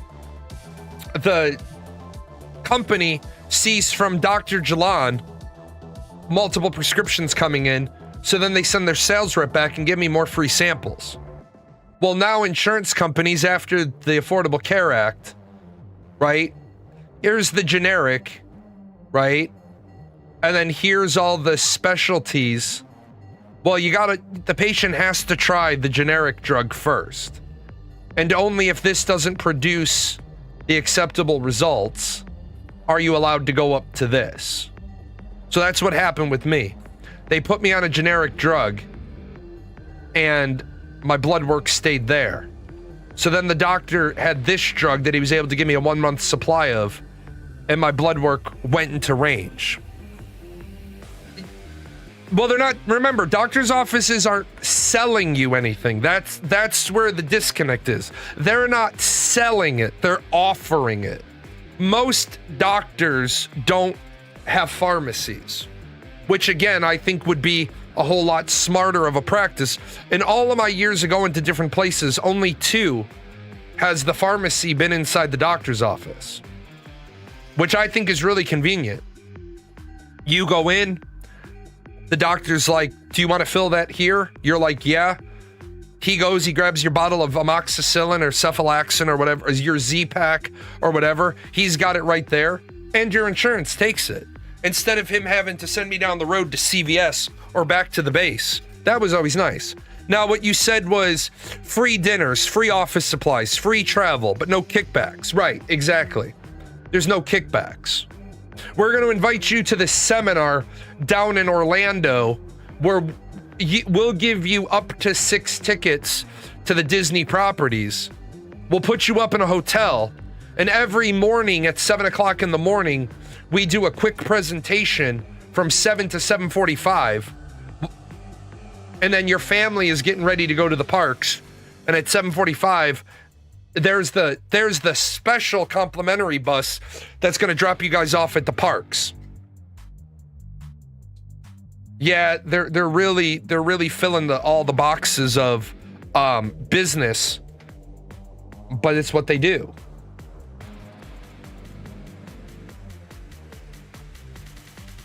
They have a room where the pharmacist will talk to you about your drugs whenever you put on a new one. They go in it after your appointment and she gives you instructions and shit.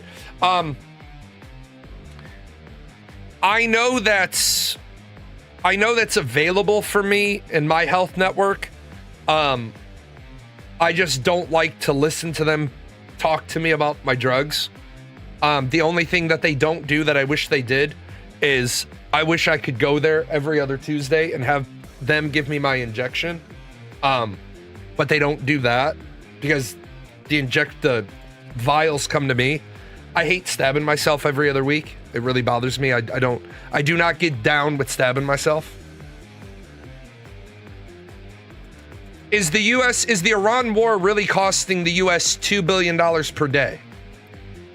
Last week, 2 congressional sources told US broadcaster MS Now that the war is costing the United States $1 billion a day. A day later, Politico reported the US Republicans privately fear the Pentagon is spending closer to $2 billion a day.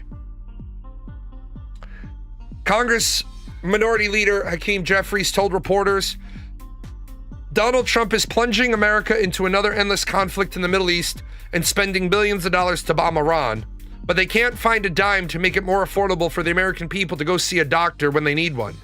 Can't find a dime to make it easier for Americans who are working hard to purchase their first home, and they can't find a dime to lower the grocery bills of the American people. I'm on an injectable, yeah. And I'm not on a cool, like, auto-injector. I have to draw it, well, luckily my wife is an ex-med tech. She has to draw it up into a vial, and then I gotta stab myself in the thigh. Really not happy about that. I'm against bombing Iran, but I'm for making sure Iran doesn't develop a nuke. I'm against the US burning through $2 billion a day while Donald Trump basically humiliates the United Kingdom. Because if the United Kingdom is willing to come down, if Saudi Arabia is willing to start bombing runs, if Oman is willing to start bombing runs, let them bomb some shit. Let them spend some money. If I was elected president of an actual functional constitution, I wouldn't have us in the Middle East anymore. I wouldn't have us there. I wouldn't have bases in Italy, Germany, England. I wouldn't have bases there anymore. I would talk to Japan and end our... I would let Japan build an aircraft carrier and be like, look, build an aircraft carrier because I'm not keeping Marines and planes here. South Korea is a little bit dicier of a situation because we didn't handle that very well when we ended it. But we have people, and again, I'm all for returning the military to a larger size so that people can get out of fucking poverty-stricken neighborhoods, have jobs, have insurance, get education. But this whole idea, Americans, I'm sorry, I'm going to offend some Americans, and I'm one of you, but I'm still going to offend you. We revel in our stupidity. We revel in it. Americans, like the guy I finally had to ban, I'm like, dude, you're telling me that China has 6th generation fighters with AI-driven companion drones? Get the fuck out of here. No, they don't. I'm not gonna fill up the fucking the fucking show programming with your dribble. We have that shit. China has 4th and 1/2 generation fighters at best. If China could build stealths, then China would be able to detect our stealths. And if China could detect our stealths, that would radically reshape military doctrine. That would radically reshape our posturing in near Taiwan. China can't even launch a deep water carrier. And that's shit that's been around, right? Since 1922. We've had aircraft carriers for 104 years. Yeah, we could take on China's Air Force with F-14s. Unfortunately, China's military doctrine is, yeah, the F-22 can engage 8 planes. So China's response is, we're going to have enough cheap planes that we can put 12 12 MiGs up for every F-22. Because after it's out of missiles, it now has to dogfight against 4 jets, each loaded with missiles. So that's when the Raptor is like, shit, fire at max range and run away. Because I don't have enough defensive countermeasures to get shot at 24 times. Well, why does that work? Because China can keep aircraft up above China all day, every day. We don't have the ability to penetrate deep into China enough to do to China what we did to Iran. Now, I know some people are going to say, well, our stealths could go into China. And you're right, they could. Except China knows they can't detect our stealths, but they can still look up at the sky and see them. Also, as a reminder, people keep saying they can't see our stealths. They can see our stealths with this radar, but what they can't see our stealths with is the radar that tells the missile where to go. They know it's out there because they see the duck flying really, really fast. They're like, shit, that's a really fast moving duck. So this radar is telling this radar, hey, shoot at that. And the other radar is like, I don't see the duck. Because they're different types of radar. The other radar system needs a larger cross section. Otherwise, it literally would go after a duck. They would say, it's too small to target. It's a bird, it's a duck, it's something else. I don't have a positive weapons lock on it. If China had the ability to build stealths, then they would have the ability to detect stealths. Because that's the only way the technology works. Well, how do we know we're stealth? Because we can no longer see it. Oh, shit. I think it would be a much more interesting world if the United States thought about it for a second and said, how do we make life better for our people? That's why Donald Trump is the wrong person to be president. Donald Trump has been rich his whole life. He doesn't know what it's like to not be able to pay the rent. How can Donald Trump be how can Bernie Sanders talk about what's good for businesses when Bernie Sanders has never sweat a payroll? Our problem is, I'd rather they spend billions on making life better. I'm so sad they bombed that girl's school. I don't think we bombed the girl's school. I think we may or may not have accidentally hit the school, but it's also, as more and more facts come to light, that's an old Republican Guard building. Well, you deliberately retrofitted a building in a Republican Guard complex to be a school, knowing full well that if we ever hit that target, that building might be misidentified. That's that bullshit where you deliberately put that girls' school in the way of potential incoming ordnance. Because what wasn't there? A boys' school.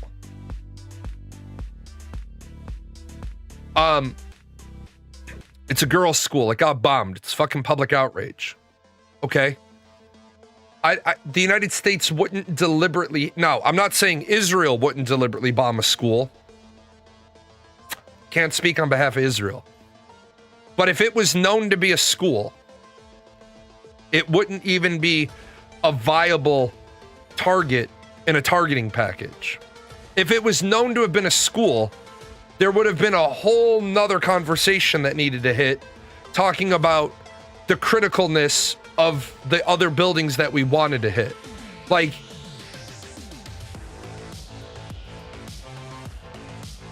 if this is the compound, and I have no idea what the compound is designed like, but this is the girls' school. If this is a collateral target, then you're gonna have to do a whole nother breakdown about why do I have to hit this building?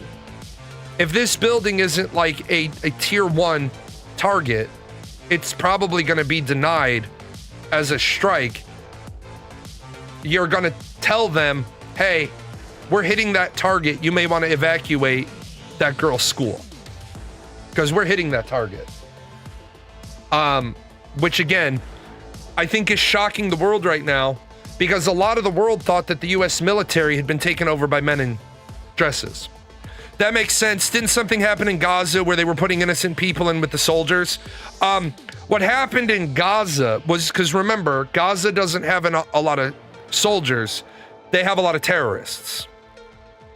And what was happening was Hamas, under a couple of hospitals, had built complexes. Well, Israel decided to blow up the whole hospital because of that. Again, I condemn that when that happened. That is a war crime. You blew up a hospital. If you knew there were tunnels underneath it and you'd already invaded their country anyway, you should have put people in the tunnel and left this hospital standing. But Israel didn't give a shit. They carpet bombed the fuck out of everything because they want to move in there. Trump's brothers announced they're backing a company called Powerus, which makes drones to operate in high-risk environments. Their main innovation is that they will be importing a drone technology from Ukraine, a workaround to avoid the no foreign drones rule that Trump administration implemented last year. Well, it doesn't matter what Trump's administration did. The U.S. military can't use... the U.S. military won't be able to use those. And Trump, by executive order, can't overrule DLA. The Defense Logistics Agency has its procurement requirements for weapon systems, and they won't be able to use those drones in the American military. With that said, that story tells me an awful lot about Donald Trump. Donald Trump doesn't give a shit about the U.S. military, the U.S. military members, the American family, the poor, the poverty-stricken, the sick, the lame, the helpless, the disabled. He gives a shit about himself. Don't hospitals lose protected status when terrorists operate out them? Yes and no. A hospital doesn't lose its protected status because it's been occupied by terrorists. It loses its protected status if aggression is being deployed from the hospital. So, for example, I know there's terrorists hiding in the hospital. I can't blow up the hospital. There's terrorists on the roof of the hospital firing shoulder-mounted anti-aircraft weapons. Now I can hit the hospital. But the problem when you have a terrorist organization running your country legitimately is, where does the legitimate government end and where does the terrorist organization begin? Yeah, it's like in the Middle East, the worst thing to ever come under fire from was a mosque. Because for the guys that were on the convoys all the time, they're taking fire from the mosque, and it's like a 15-minute approval process. Well, the fuck? So that's why a lot of American soldiers developed an insipid hatred of mosques. Because they're being shot at from a protected building, and it takes 15 fucking minutes to get approval. And they knew that, so they'd shoot at you for a minute or two and leave. And then if you're still being fired upon, well, we're not. Okay, so we can't weapons free. Again, while I was active duty, it wasn't mine to speak out of turn because that's not my job. We shouldn't have been in places where we weren't wanted. You don't win the hearts and minds of people by being there and you weren't invited. You win the hearts and minds of people by, quite literally, leaving if they don't want you. How are we going to get people to how are we going to get countries to invite us in? Well, that would be real simple. We're going to talk to them and we're going to tell them what we're going to do for them and what we're offering, and treat them like partners. Treat them with respect. We would like to build you a school. Okay. And we'd like you to teach Western democracy. No. We shouldn't be putting conditionals on. We would like to build you a hospital. We would like to build you a school. Okay. That's it. We build you the school, we build you the hospital, we leave. But here's my problem with building a school in Iraq. Here's my problem with building a hospital in Iraq. Detroit could use that school. Detroit could use that hospital. Atlanta, Chicago, East St. Louis, Oakland, Minnesota, New Jersey. Why are we spending American taxpayer money? Now, if a bunch of American taxpayers get together and they want to form a charity organization called Building Hospitals and Schools in Iraq, then that's charity work. But I would rather spend my money on my community. Like my town was all bent out of shape. My wife laughed about it. My wife hates politics. My wife hates politics and she married a political science major. It's hilarious. Our town just sent out a survey of about 10 things they want to work on. The pool, the new civic center, a couple other things in City Hall, renovating City Hall. 0% of people voted to renovate City Hall. Why? Because renovating City Hall doesn't do anything for the populace. But building a civic center does. Renovating the pool does. Putting additions onto the school does. We had a guy recently complain that the town is overrun by veterans. 70% of this town is veterans. 50% of this town doesn't pay property tax. Look, man, I'm gonna be completely honest. I understand that having a town where 50% of your populace, yeah, she married me so I could deal with the politics. That's pretty true. 50% of this town doesn't pay property tax because in the state of Illinois, veterans don't pay property tax. Why? Because they want to keep the veterans here.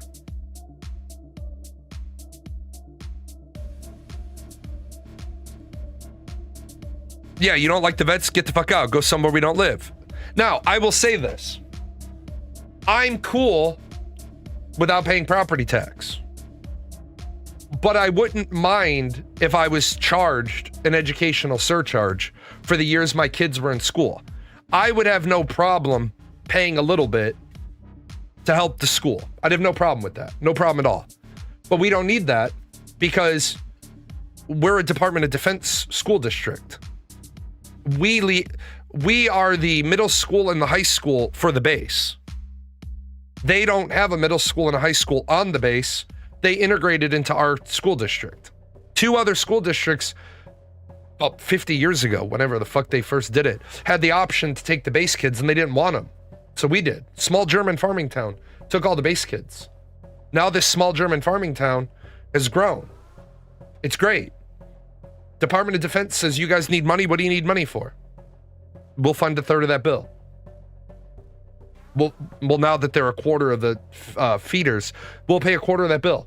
Even though the number of students they have is really, really small, they say in typical military fashion, we're one of the 4 elementary schools that feed your middle school, so we'll pay 1/4 of the bill. That's great. It's awesome. It's why we don't need to tax the veterans. Yeah, so the Department of Defense is paying for our school. Exactly. I think everybody in this country should be able to read. What I have a problem with is in the last 10 days, I've seen so much misconception about Iran. Persians are not this, like, the number of Americans I've seen in the last 10 days compare Iranians with Afghanis. It amazes me. Those 2 cultures are completely different. Those two countries are completely different. There are, like, Iraq and Iran are completely different. There are people who think the Iranian people are living in, like, mud huts. Some are.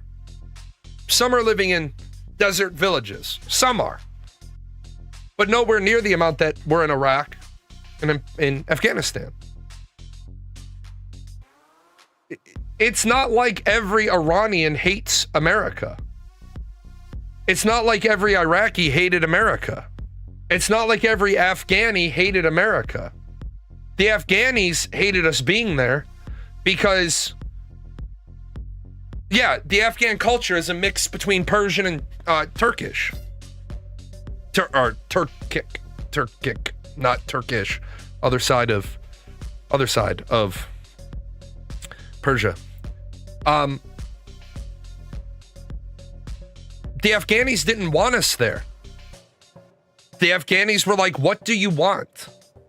Well, you're a tribal warlord. Yeah, that's what we are. Because that's the culture that we forged into because Russia occupied us. And now you're occupying us.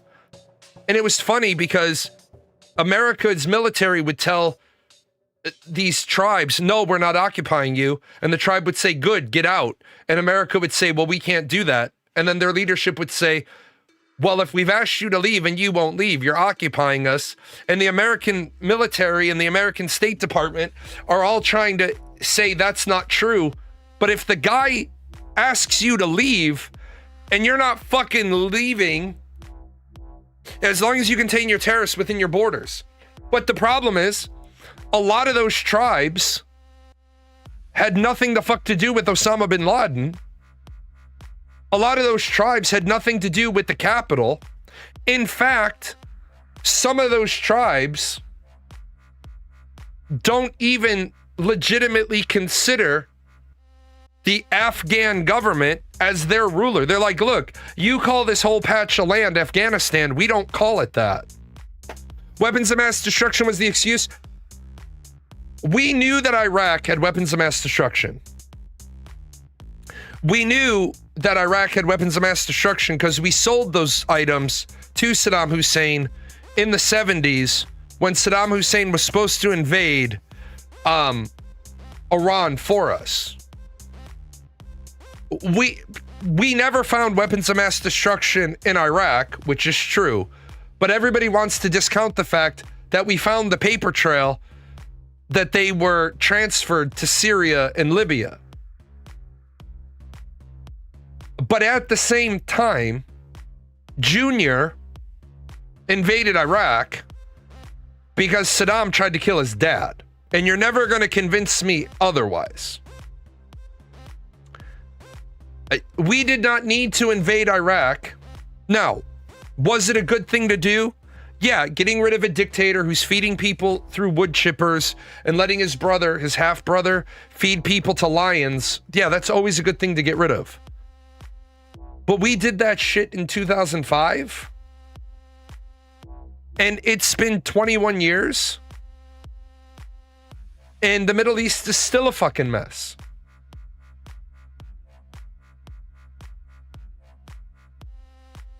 A lot of people say we're doing Israel's bidding.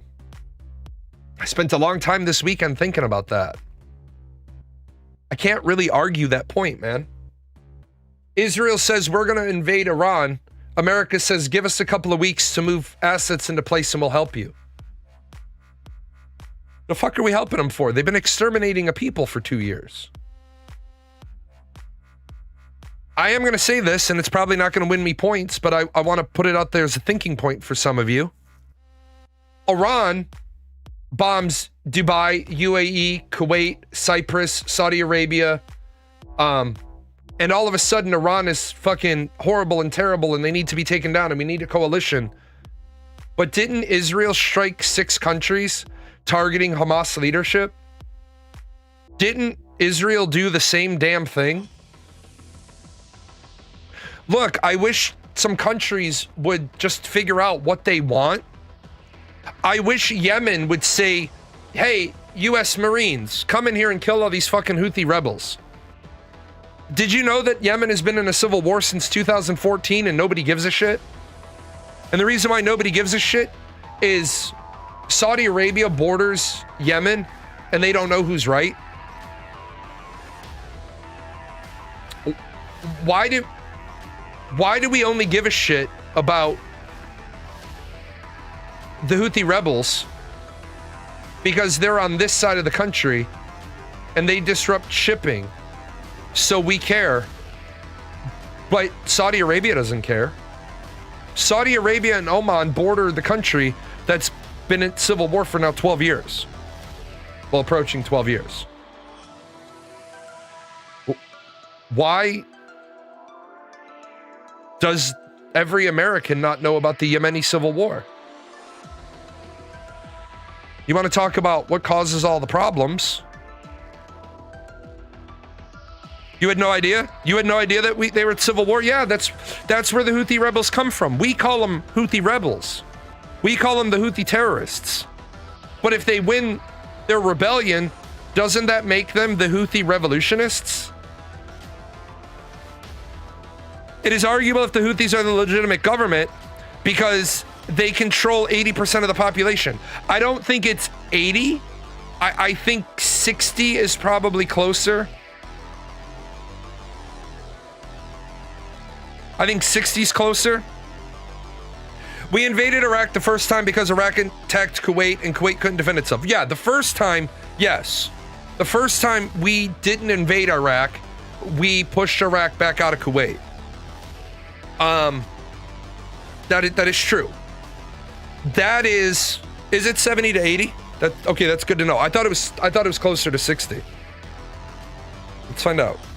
Let's trust but verify.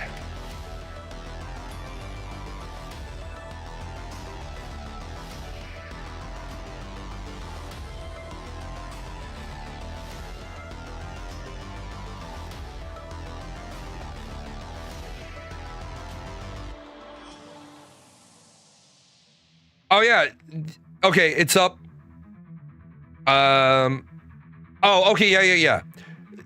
In the recent advances, their recent occupations, they now control the capital of the country and about 80% of the country. They control 35% of the land, but 80% of the population. Yeah. They also control the capital. I would argue that if you control the capital, you're kind of in control of the country. Was that Desert Storm? Yeah, the first Desert Storm. Yeah. But also, that's the also important part. The Gulf War wasn't the United States. The Gulf War was a coalition of 35 nations. 35 nations got together to say, we need to kick them out of Kuwait. Again, back to the Lithuania point that I made last week with the guy who didn't want to hear it. Why do we advise Kuwait to build up their military? Because you're a small country and we need time to get there. Why do we keep permanent military personnel, well, not permanent, but rotating military personnel in Kuwait? Because nobody's stupid enough to attack a location that you might kill an American soldier. I said this about the border between North Korea and South Korea. The border between North Korea and South Korea is simple to resolve. Ready? Put vets that have cancer, who are dying anyway, on the border between North Korea and South Korea and pay them to be there. Why? Put them back on active duty. You don't need them to fight the war. You just need them to die. You just need North Korea to be stupid enough to kill an American. Look, man, guy's got no family. He's got 2 months to live. Fucking give him whiskey and fucking smokes. Send him over to the fucking DMZ. Pay him. Let him leave money to the local VFW or whatever. Fuck, if North Korea kills him, then he's like Leonidas. Pray that they're that stupid. Like, not trying to put too fine of a point on it, but, you know, we used to keep tens of thousands of troops on the North Korean, South Korean border in the DMZ. We had tens of thousands of troops there. Yeah, I know I'm morbid, but honest to God, right? Some of those guys don't have anything to live for anyway, but they would have no problem. Like, shit, man, have you been to a veterans care facility? Some of these guys hate their lives. My wife's grandfather was in a care facility, and he hated his life. I could tell, looking in his eyes, he hated his life. He was waiting to die. All right, put you over there. Put you over there with the boys and a deck of cards and a bottle of scotch and fucking cigars and stogies, and throw them a fucking steak and a lobster every now and then. And North Korea would be like, oh, look at all those old folks. We're going to kill them. No, man, that's their vets. We ain't going to fucking touch them. Right now, the leader of North Korea doesn't have a son. The U.S.'s policy of not dealing with that fucking megalomaniacal family is about to pay off. He's about to die. Probably 10 more years, 20 more years, maybe 15. He's kind of a fatty. He's going to die and leave a daughter. That country's going to tear itself apart.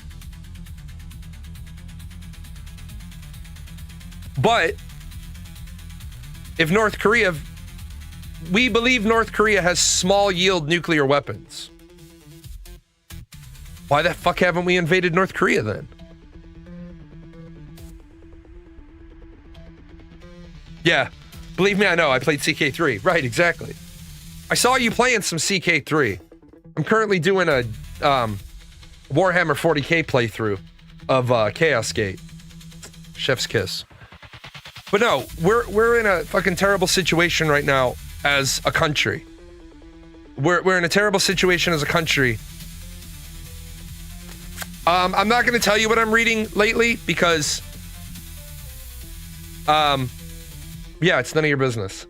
I'm reading fun stuff from an author that's none of your business. Just leave it at that. It wouldn't surprise me if Kim's sister takes over, to be honest. She holds quite a bit of power. You know, honestly, I just want to live in a world. I want to live in a world where we treat people well. I want to live in a world knowing that I go to bed at night and every kid in my country has been fed. We have the biggest GDP by far in this country, and yet we have American kids who go to bed hungry. I don't like that. We have enough wealth in this country to feed every child. We have enough wealth in this country to make every child literate. We could spend one generation and fix all the problems, but instead, the modern generation doesn't want to take any ownership of their problem.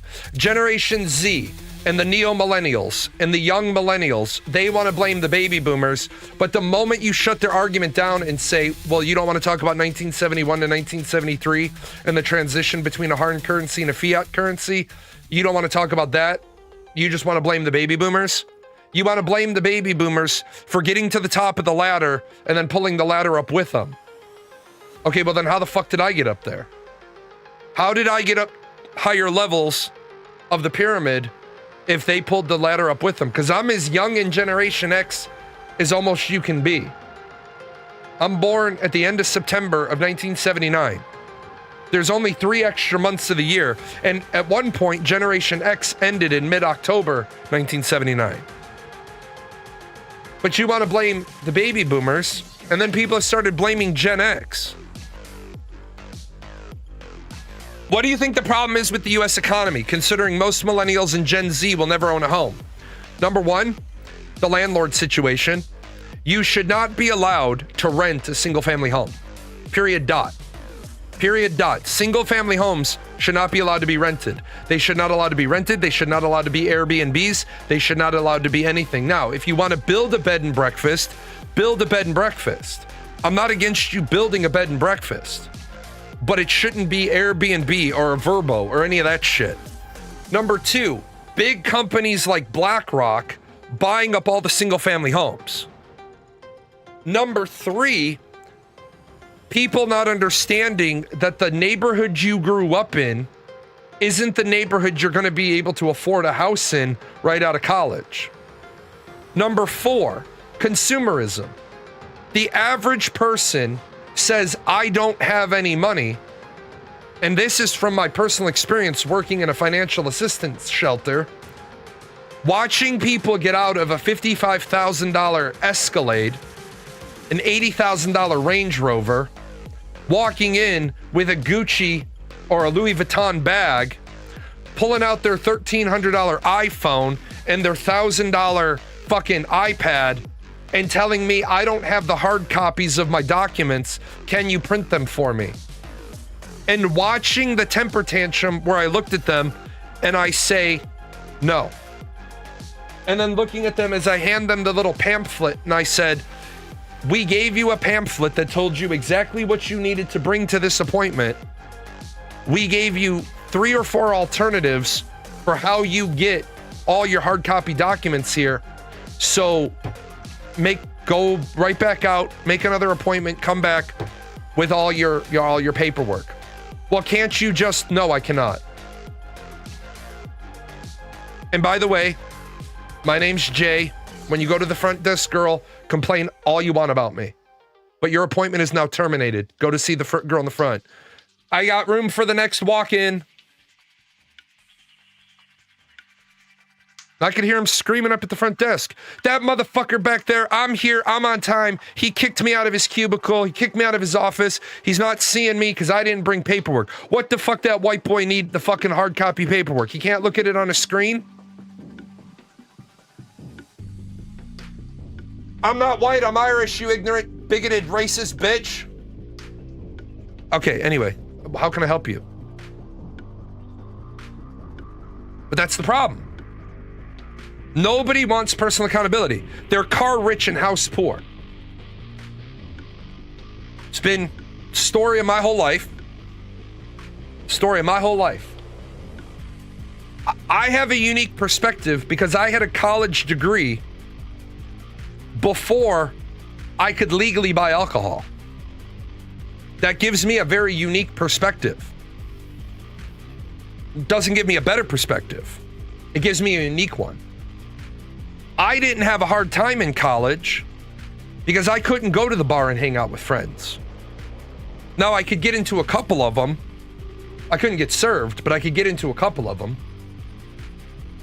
As long as I was just drinking a root beer. But for you work with somebody who financed a cruise, I worked with somebody who got a second mortgage on their house to take their kids to Disney World. They took a second mortgage on their fucking house to take a $20,000 vacation. What? What? What the fuck is wrong with you? No one is coming to save you. The problem with the U.S. economy is we spend too much on things we don't need. That's why we're in constant debt. You're correct. You're 100%, which is why we don't teach financial literacy to kids in school. Because if we taught kids financial literacy, the economy would slow down. There is a running joke where the difference between rich people.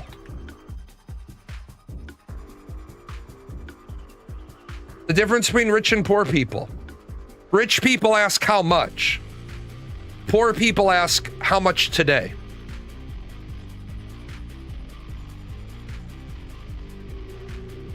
Rich people ask how much is this going to cost me? Poor people say how much do I have to pay now? My daughter's boyfriend,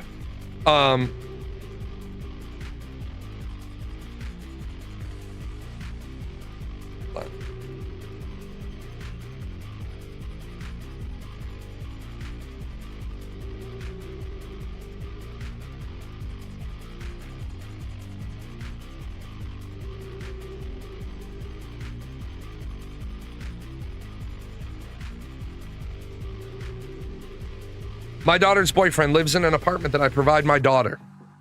He originally was going to pay me $800 a month. Then he can't do it.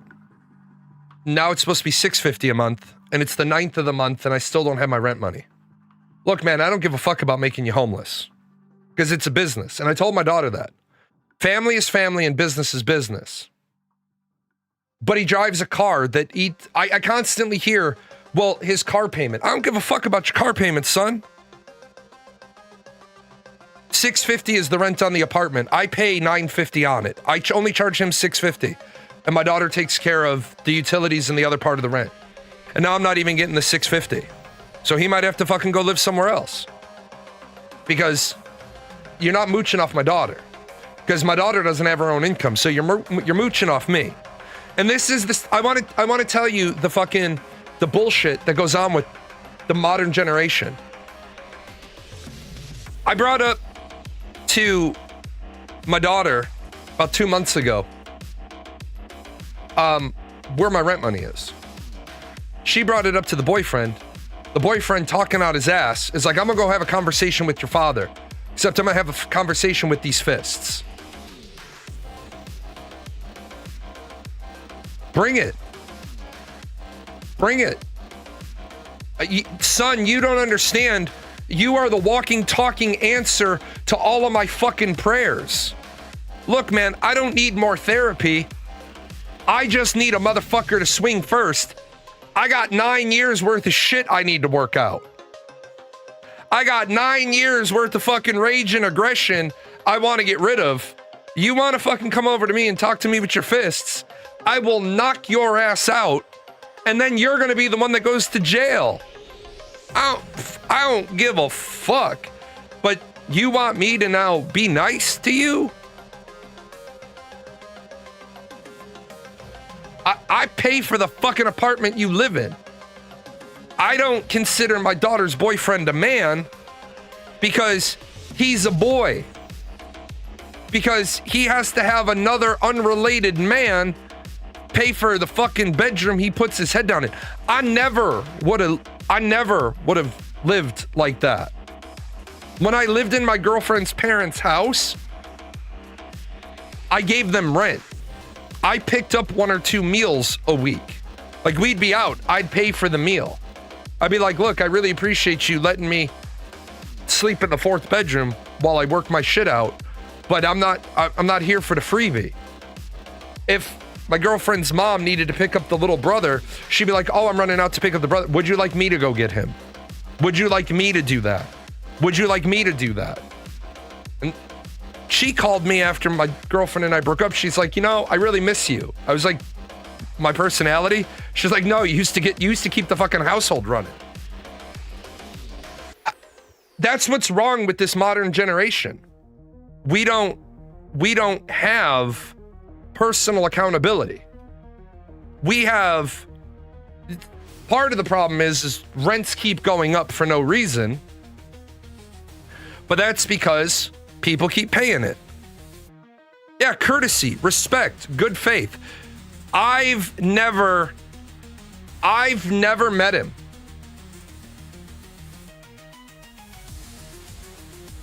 Been dating my daughter for 1.5 years. I don't need to meet you. You want to talk shit? Fine. I don't need to meet you. My son-in-law is great. I like him. Yeah, tell him he better wear a wig and start calling me daddy if he wants to be treated like another daughter. No shit, right? That's what's wrong with our society. We don't have personal accountability.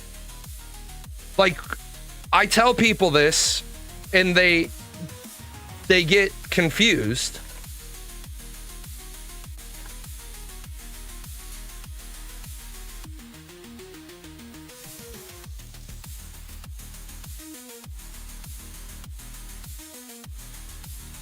And people get mad at me when I do this.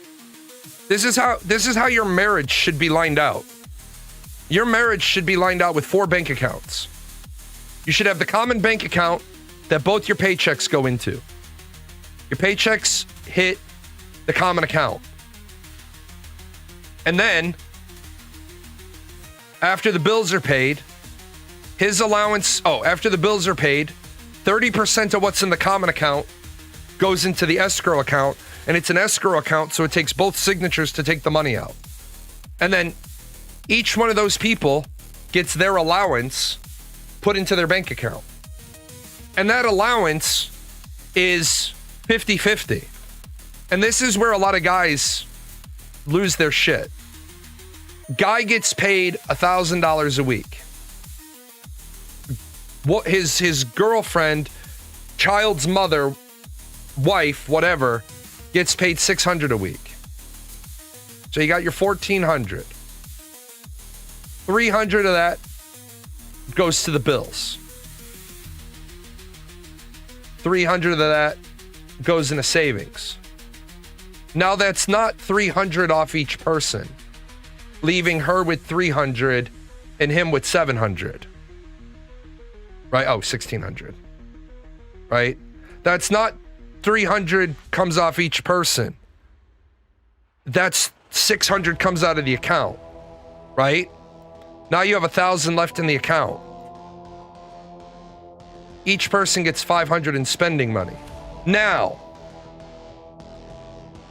if she likes to get her hair done and she likes to get her nails done and she likes to be taken out on dates, then this money might not split this way. This money might split this way because then he has the money on his card to pay for the date. But you don't get to say, oh, well, I'm going to spend my $500 on my hair and my nails and my clothes and my shoes and my purse and my whatever. And then he's supposed to take you out of his $500 because that's his play money. Like that's his play money. But we don't talk about that. We don't talk about that shit anymore. What we do is we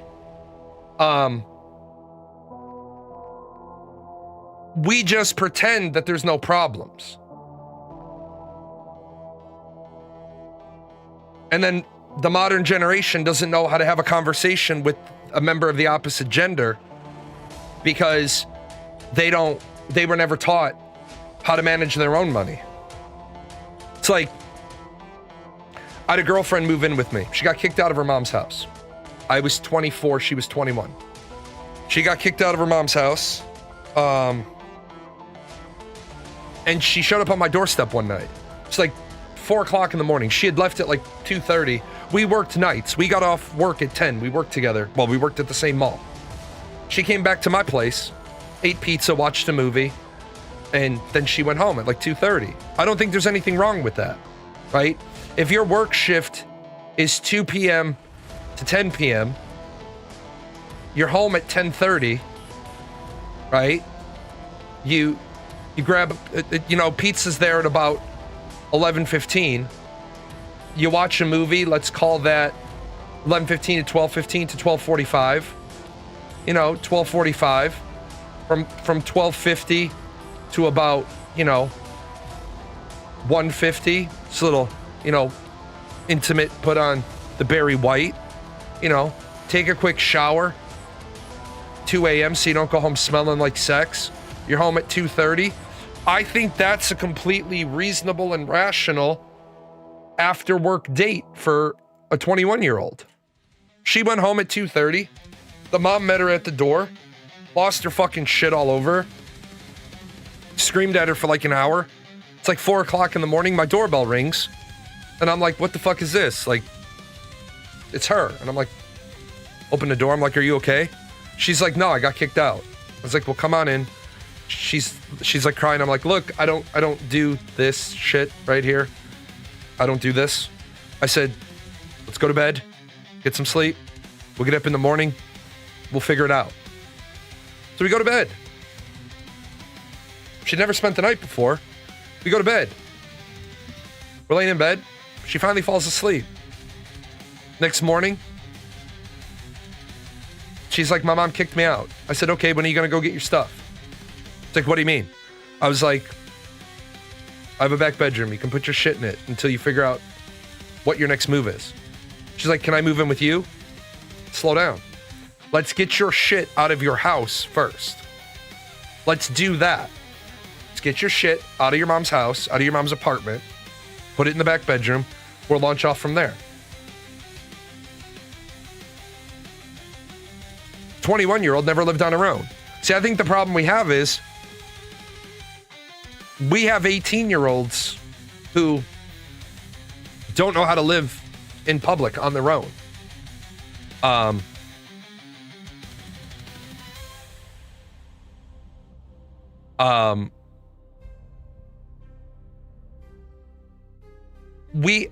Carthos told me about this over the weekend, and we started talking about, we have parents and grandparents making phone calls on behalf of their kid or their grandkid trying to get them a rental. I don't want to talk to you about your son or your grandson or your daughter or your granddaughter unless there's an extenuating circumstance. Like my daughter. Hi, I'm Jay. I'm calling on behalf of my daughter who's disabled, doesn't talk to strangers. She's low functioning autistic. I'm looking to rent a unit. I'll be on the lease. I'll be the guarantor. But for my other daughter, for any of my other daughters, I would not be calling apartment buildings trying to find my daughter, any of my other daughters, an apartment, like stripper, because you know I give all my kids nicknames. Linguist, mechanic, stripper, dropout, gizmo. If it was stripper and said, I need to get an apartment, I'd be like, you're big, girl. Won't be the first time you got an apartment. What do you need from me? Now, she might need from me money. I need first month's rent. I can do that, but I can't call for you. Mechanic, I'd be like, you don't need shit from me. Linguist, be like, if Linguist called me and had a problem, I would probably stop. If I was streaming and she texted me, I would be like, okay, guys, my eldest has a problem and she never reaches out for help, so I gotta go. It's not something I can side manage, because if she's messaging me, Dad, I need help, I guess I'm locking and loading and getting ready to invade Belgium, because if she has a problem, she's a grown-ass adult. She makes more money than I do. She's way more educated than I am. I should have stopped at one. The first one surpassed me in every way. The last one probably will too. The three in the middle, well, as Carlos Mencia said, they're not all winners. That's how it is. They're not all winners. I think we got a big problem. Kids aren't ready to enter the world at 18. Yeah, a couple of winners, a whole lot of losers. That's George Carlin. I don't think kids are ready to enter the workforce at age 18. I think we stopped giving a shit about kids. I'll blame Generation X for this. Generation X. We should not have had any kids. The youngest part of Generation X, scary thought, we should have all been round up and sterilized. Because the youngest part of Generation X, we raised ourselves. The latchkey generation, we raised ourselves. Like my mom's generation, my mom's older sister helped raise my mom. My mom helped raise the two boys beneath her. My generation, we took stuff apart to figure out how it worked. If you were born between 1972 and 1985, you've rebuilt a bicycle from scrap parts. You knew how to fix brakes, bike brakes. You knew how to tighten a seat. You knew how to re-bend a rim, because you weren't gonna get caught breaking your bike and not fixing it. And if you did break your bike, then your pops would be like, okay, well, we'll fix it on Saturday.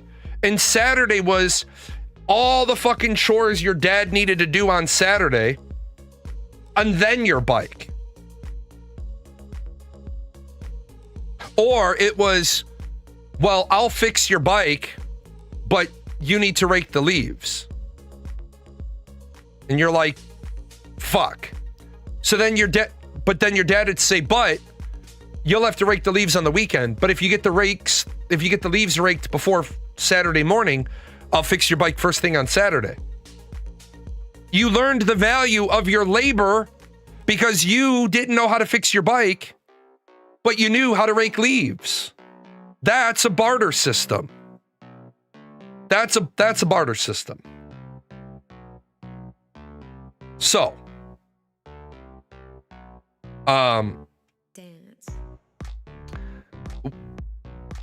yes, I agree we shouldn't be bombing Iran. Yes, I agree America has a lot of problems. No, I don't agree that the right people are even stepping up to the microphone to talk about our problems. I'm never going to be popular because the cornerstone of my philosophy is hard work. People don't want that. People want the mayor of New York where he's promising you free shit. You're taking shortcuts. Shortcuts are always the longest road. Don't take shortcuts. People all the time. And I'm not saying that shortcuts can't pay off. Do I wish I could go back in time and buy up all the Bitcoin I could at $25 a piece? You bet your ass I do. But am I over here like wringing my hands? Oh, well, I'm fucking poor. No. I don't have shortcuts. I have hard work, long nights, all in. A lot of people say I used to laugh about this. A lot of people don't know what they're capable of because they've never tried.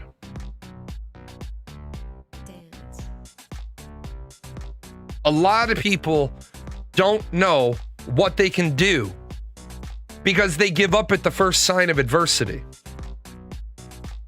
I used to take people for a 7.6 mile run. We would run from one part of the base to the halfway point away from the base. And then I'd say, okay, guys, your cars are 3.5 miles away. PT's over. Get back to your car. But I didn't let I never told them where we were going. So they couldn't pre-position cars because I caught them doing that shit. They would drop off a car somewhere and then the other person to pick them up, drive them to the start point. Because I see them driving off the base and I'm not back to my car yet. And I'm the fastest person. I got to get out there. I'm a millennial, but I have a good career in a medical field. I just have to apply myself and study. Yeah, but don't let anyone tell you it's because of privilege. I'm tired of that argument. We're never going to heal as a country if we keep talking about this slave reparations bullshit. This white privilege bullshit. We got to stop that shit.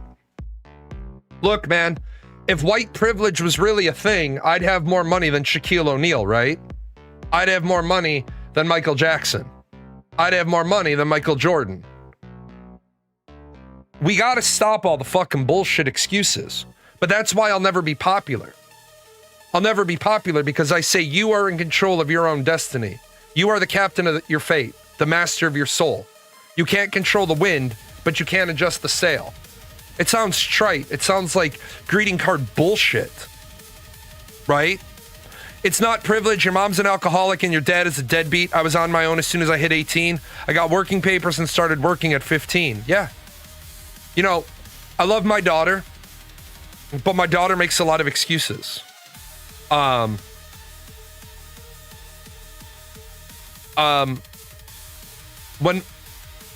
my daughter is finishing her 7th, 8th, 9th, and 10th classes in college. She's 20. She's finishing up freshman year. Sophomore year starts in August, and she'll turn 21 in November. I don't know what it's like to be 20, 21 in undergrad. If my daughter says, this is so hard, I'll be like, I don't know. I can't give you an opinion because I don't know. I didn't want to be in college in my 20s. My goal of college was turn 20 in September, get my bachelor's degree awarded in December, and then start at Marshall in January and do full-time law school, not broken up at night. The only reason why I delayed was because John Marshall Law School said, you're probably not going to be really well received as a 20-year-old in law school. And I said, okay. I said, what do I do? They said, well, do you want to get a grad degree in something? Do you want to get a master's in something? I said, yeah. Is my seat going to be here? They said, yeah, we'll defer your seat for a year. I said, cool, then let's do that. Let me go to school in January for 5 classes, over the summer, the fall. And the following year, I'll student teach. I'll get my master's degree in education, my teaching certificate, and then I'll come to Marshall. I'll be 21, turning 22 at the end of the month. And they said, that's a good plan. They said that will make your life a little bit easier. Because now you're not like a wicked, smart upstart. You're just a little ahead of the curve. You'll just be the young kid in school instead of like the really, really young kid. I was like, cool, let's do that. That sounds like a good plan. Because, you know, when you graduate law school, you have your Juris Doctorate. So I have 2 undergrads, my master's degree in a fallback career, and then a Juris Doctorate. I was like, yeah, let's do that. And then life changed. Then 9/11 happened and things changed. And my mom died and things changed. But it's not like I sat there and was like, oh, woe is me, I can't. No. Fucking pick yourself up by the bootstraps, baby. Bootstrap that shit. American privilege. Work hard to make your life for yourself. I agree. I am ignorant about life before 20. There you go. Won't stop people from saying it. Don't ever believe it. Yep. Half of my close friends who are in their late 30s now and still live with their parents. At this point, they're never going to be functional adults. That right there is how we're going to end the show. People living with their parents into their 30s, they're never going to know how to be functional adults. They're never going to be able to raise a child who's ready to move out at 18, because how the fuck would they know? We've got American families right now with 3 generations living under one roof. 4 generations living under one roof. And they want to make every excuse in the world. But when you ask them, they never want to give you the story. My cousin legit is like, I want to be a stay-at-home dad, and he's in his 30s and unemployed. That's a real winner right there. Anyway, I'm going to get out of here. I've been going for 4.5 hours. I need to do something called eat. I need to figure out what I'm doing with food. I will see you guys. Oh, I got to do this bullshit. I shouldn't call it bullshit. I got to do this advertising campaign. I'm probably going to either do that Tuesday or Thursday. I'll see you guys then. I wonder if the organic meat sack that runs this channel knows a lot of these sponsors don't sponsor us anymore. They were longtime sponsors. The credits are fine. Do we get paid? Is any of this sponsorship money for Gail, Daisy, the Chaos Fund? You are a figment of Jalan's imagination. I don't think you will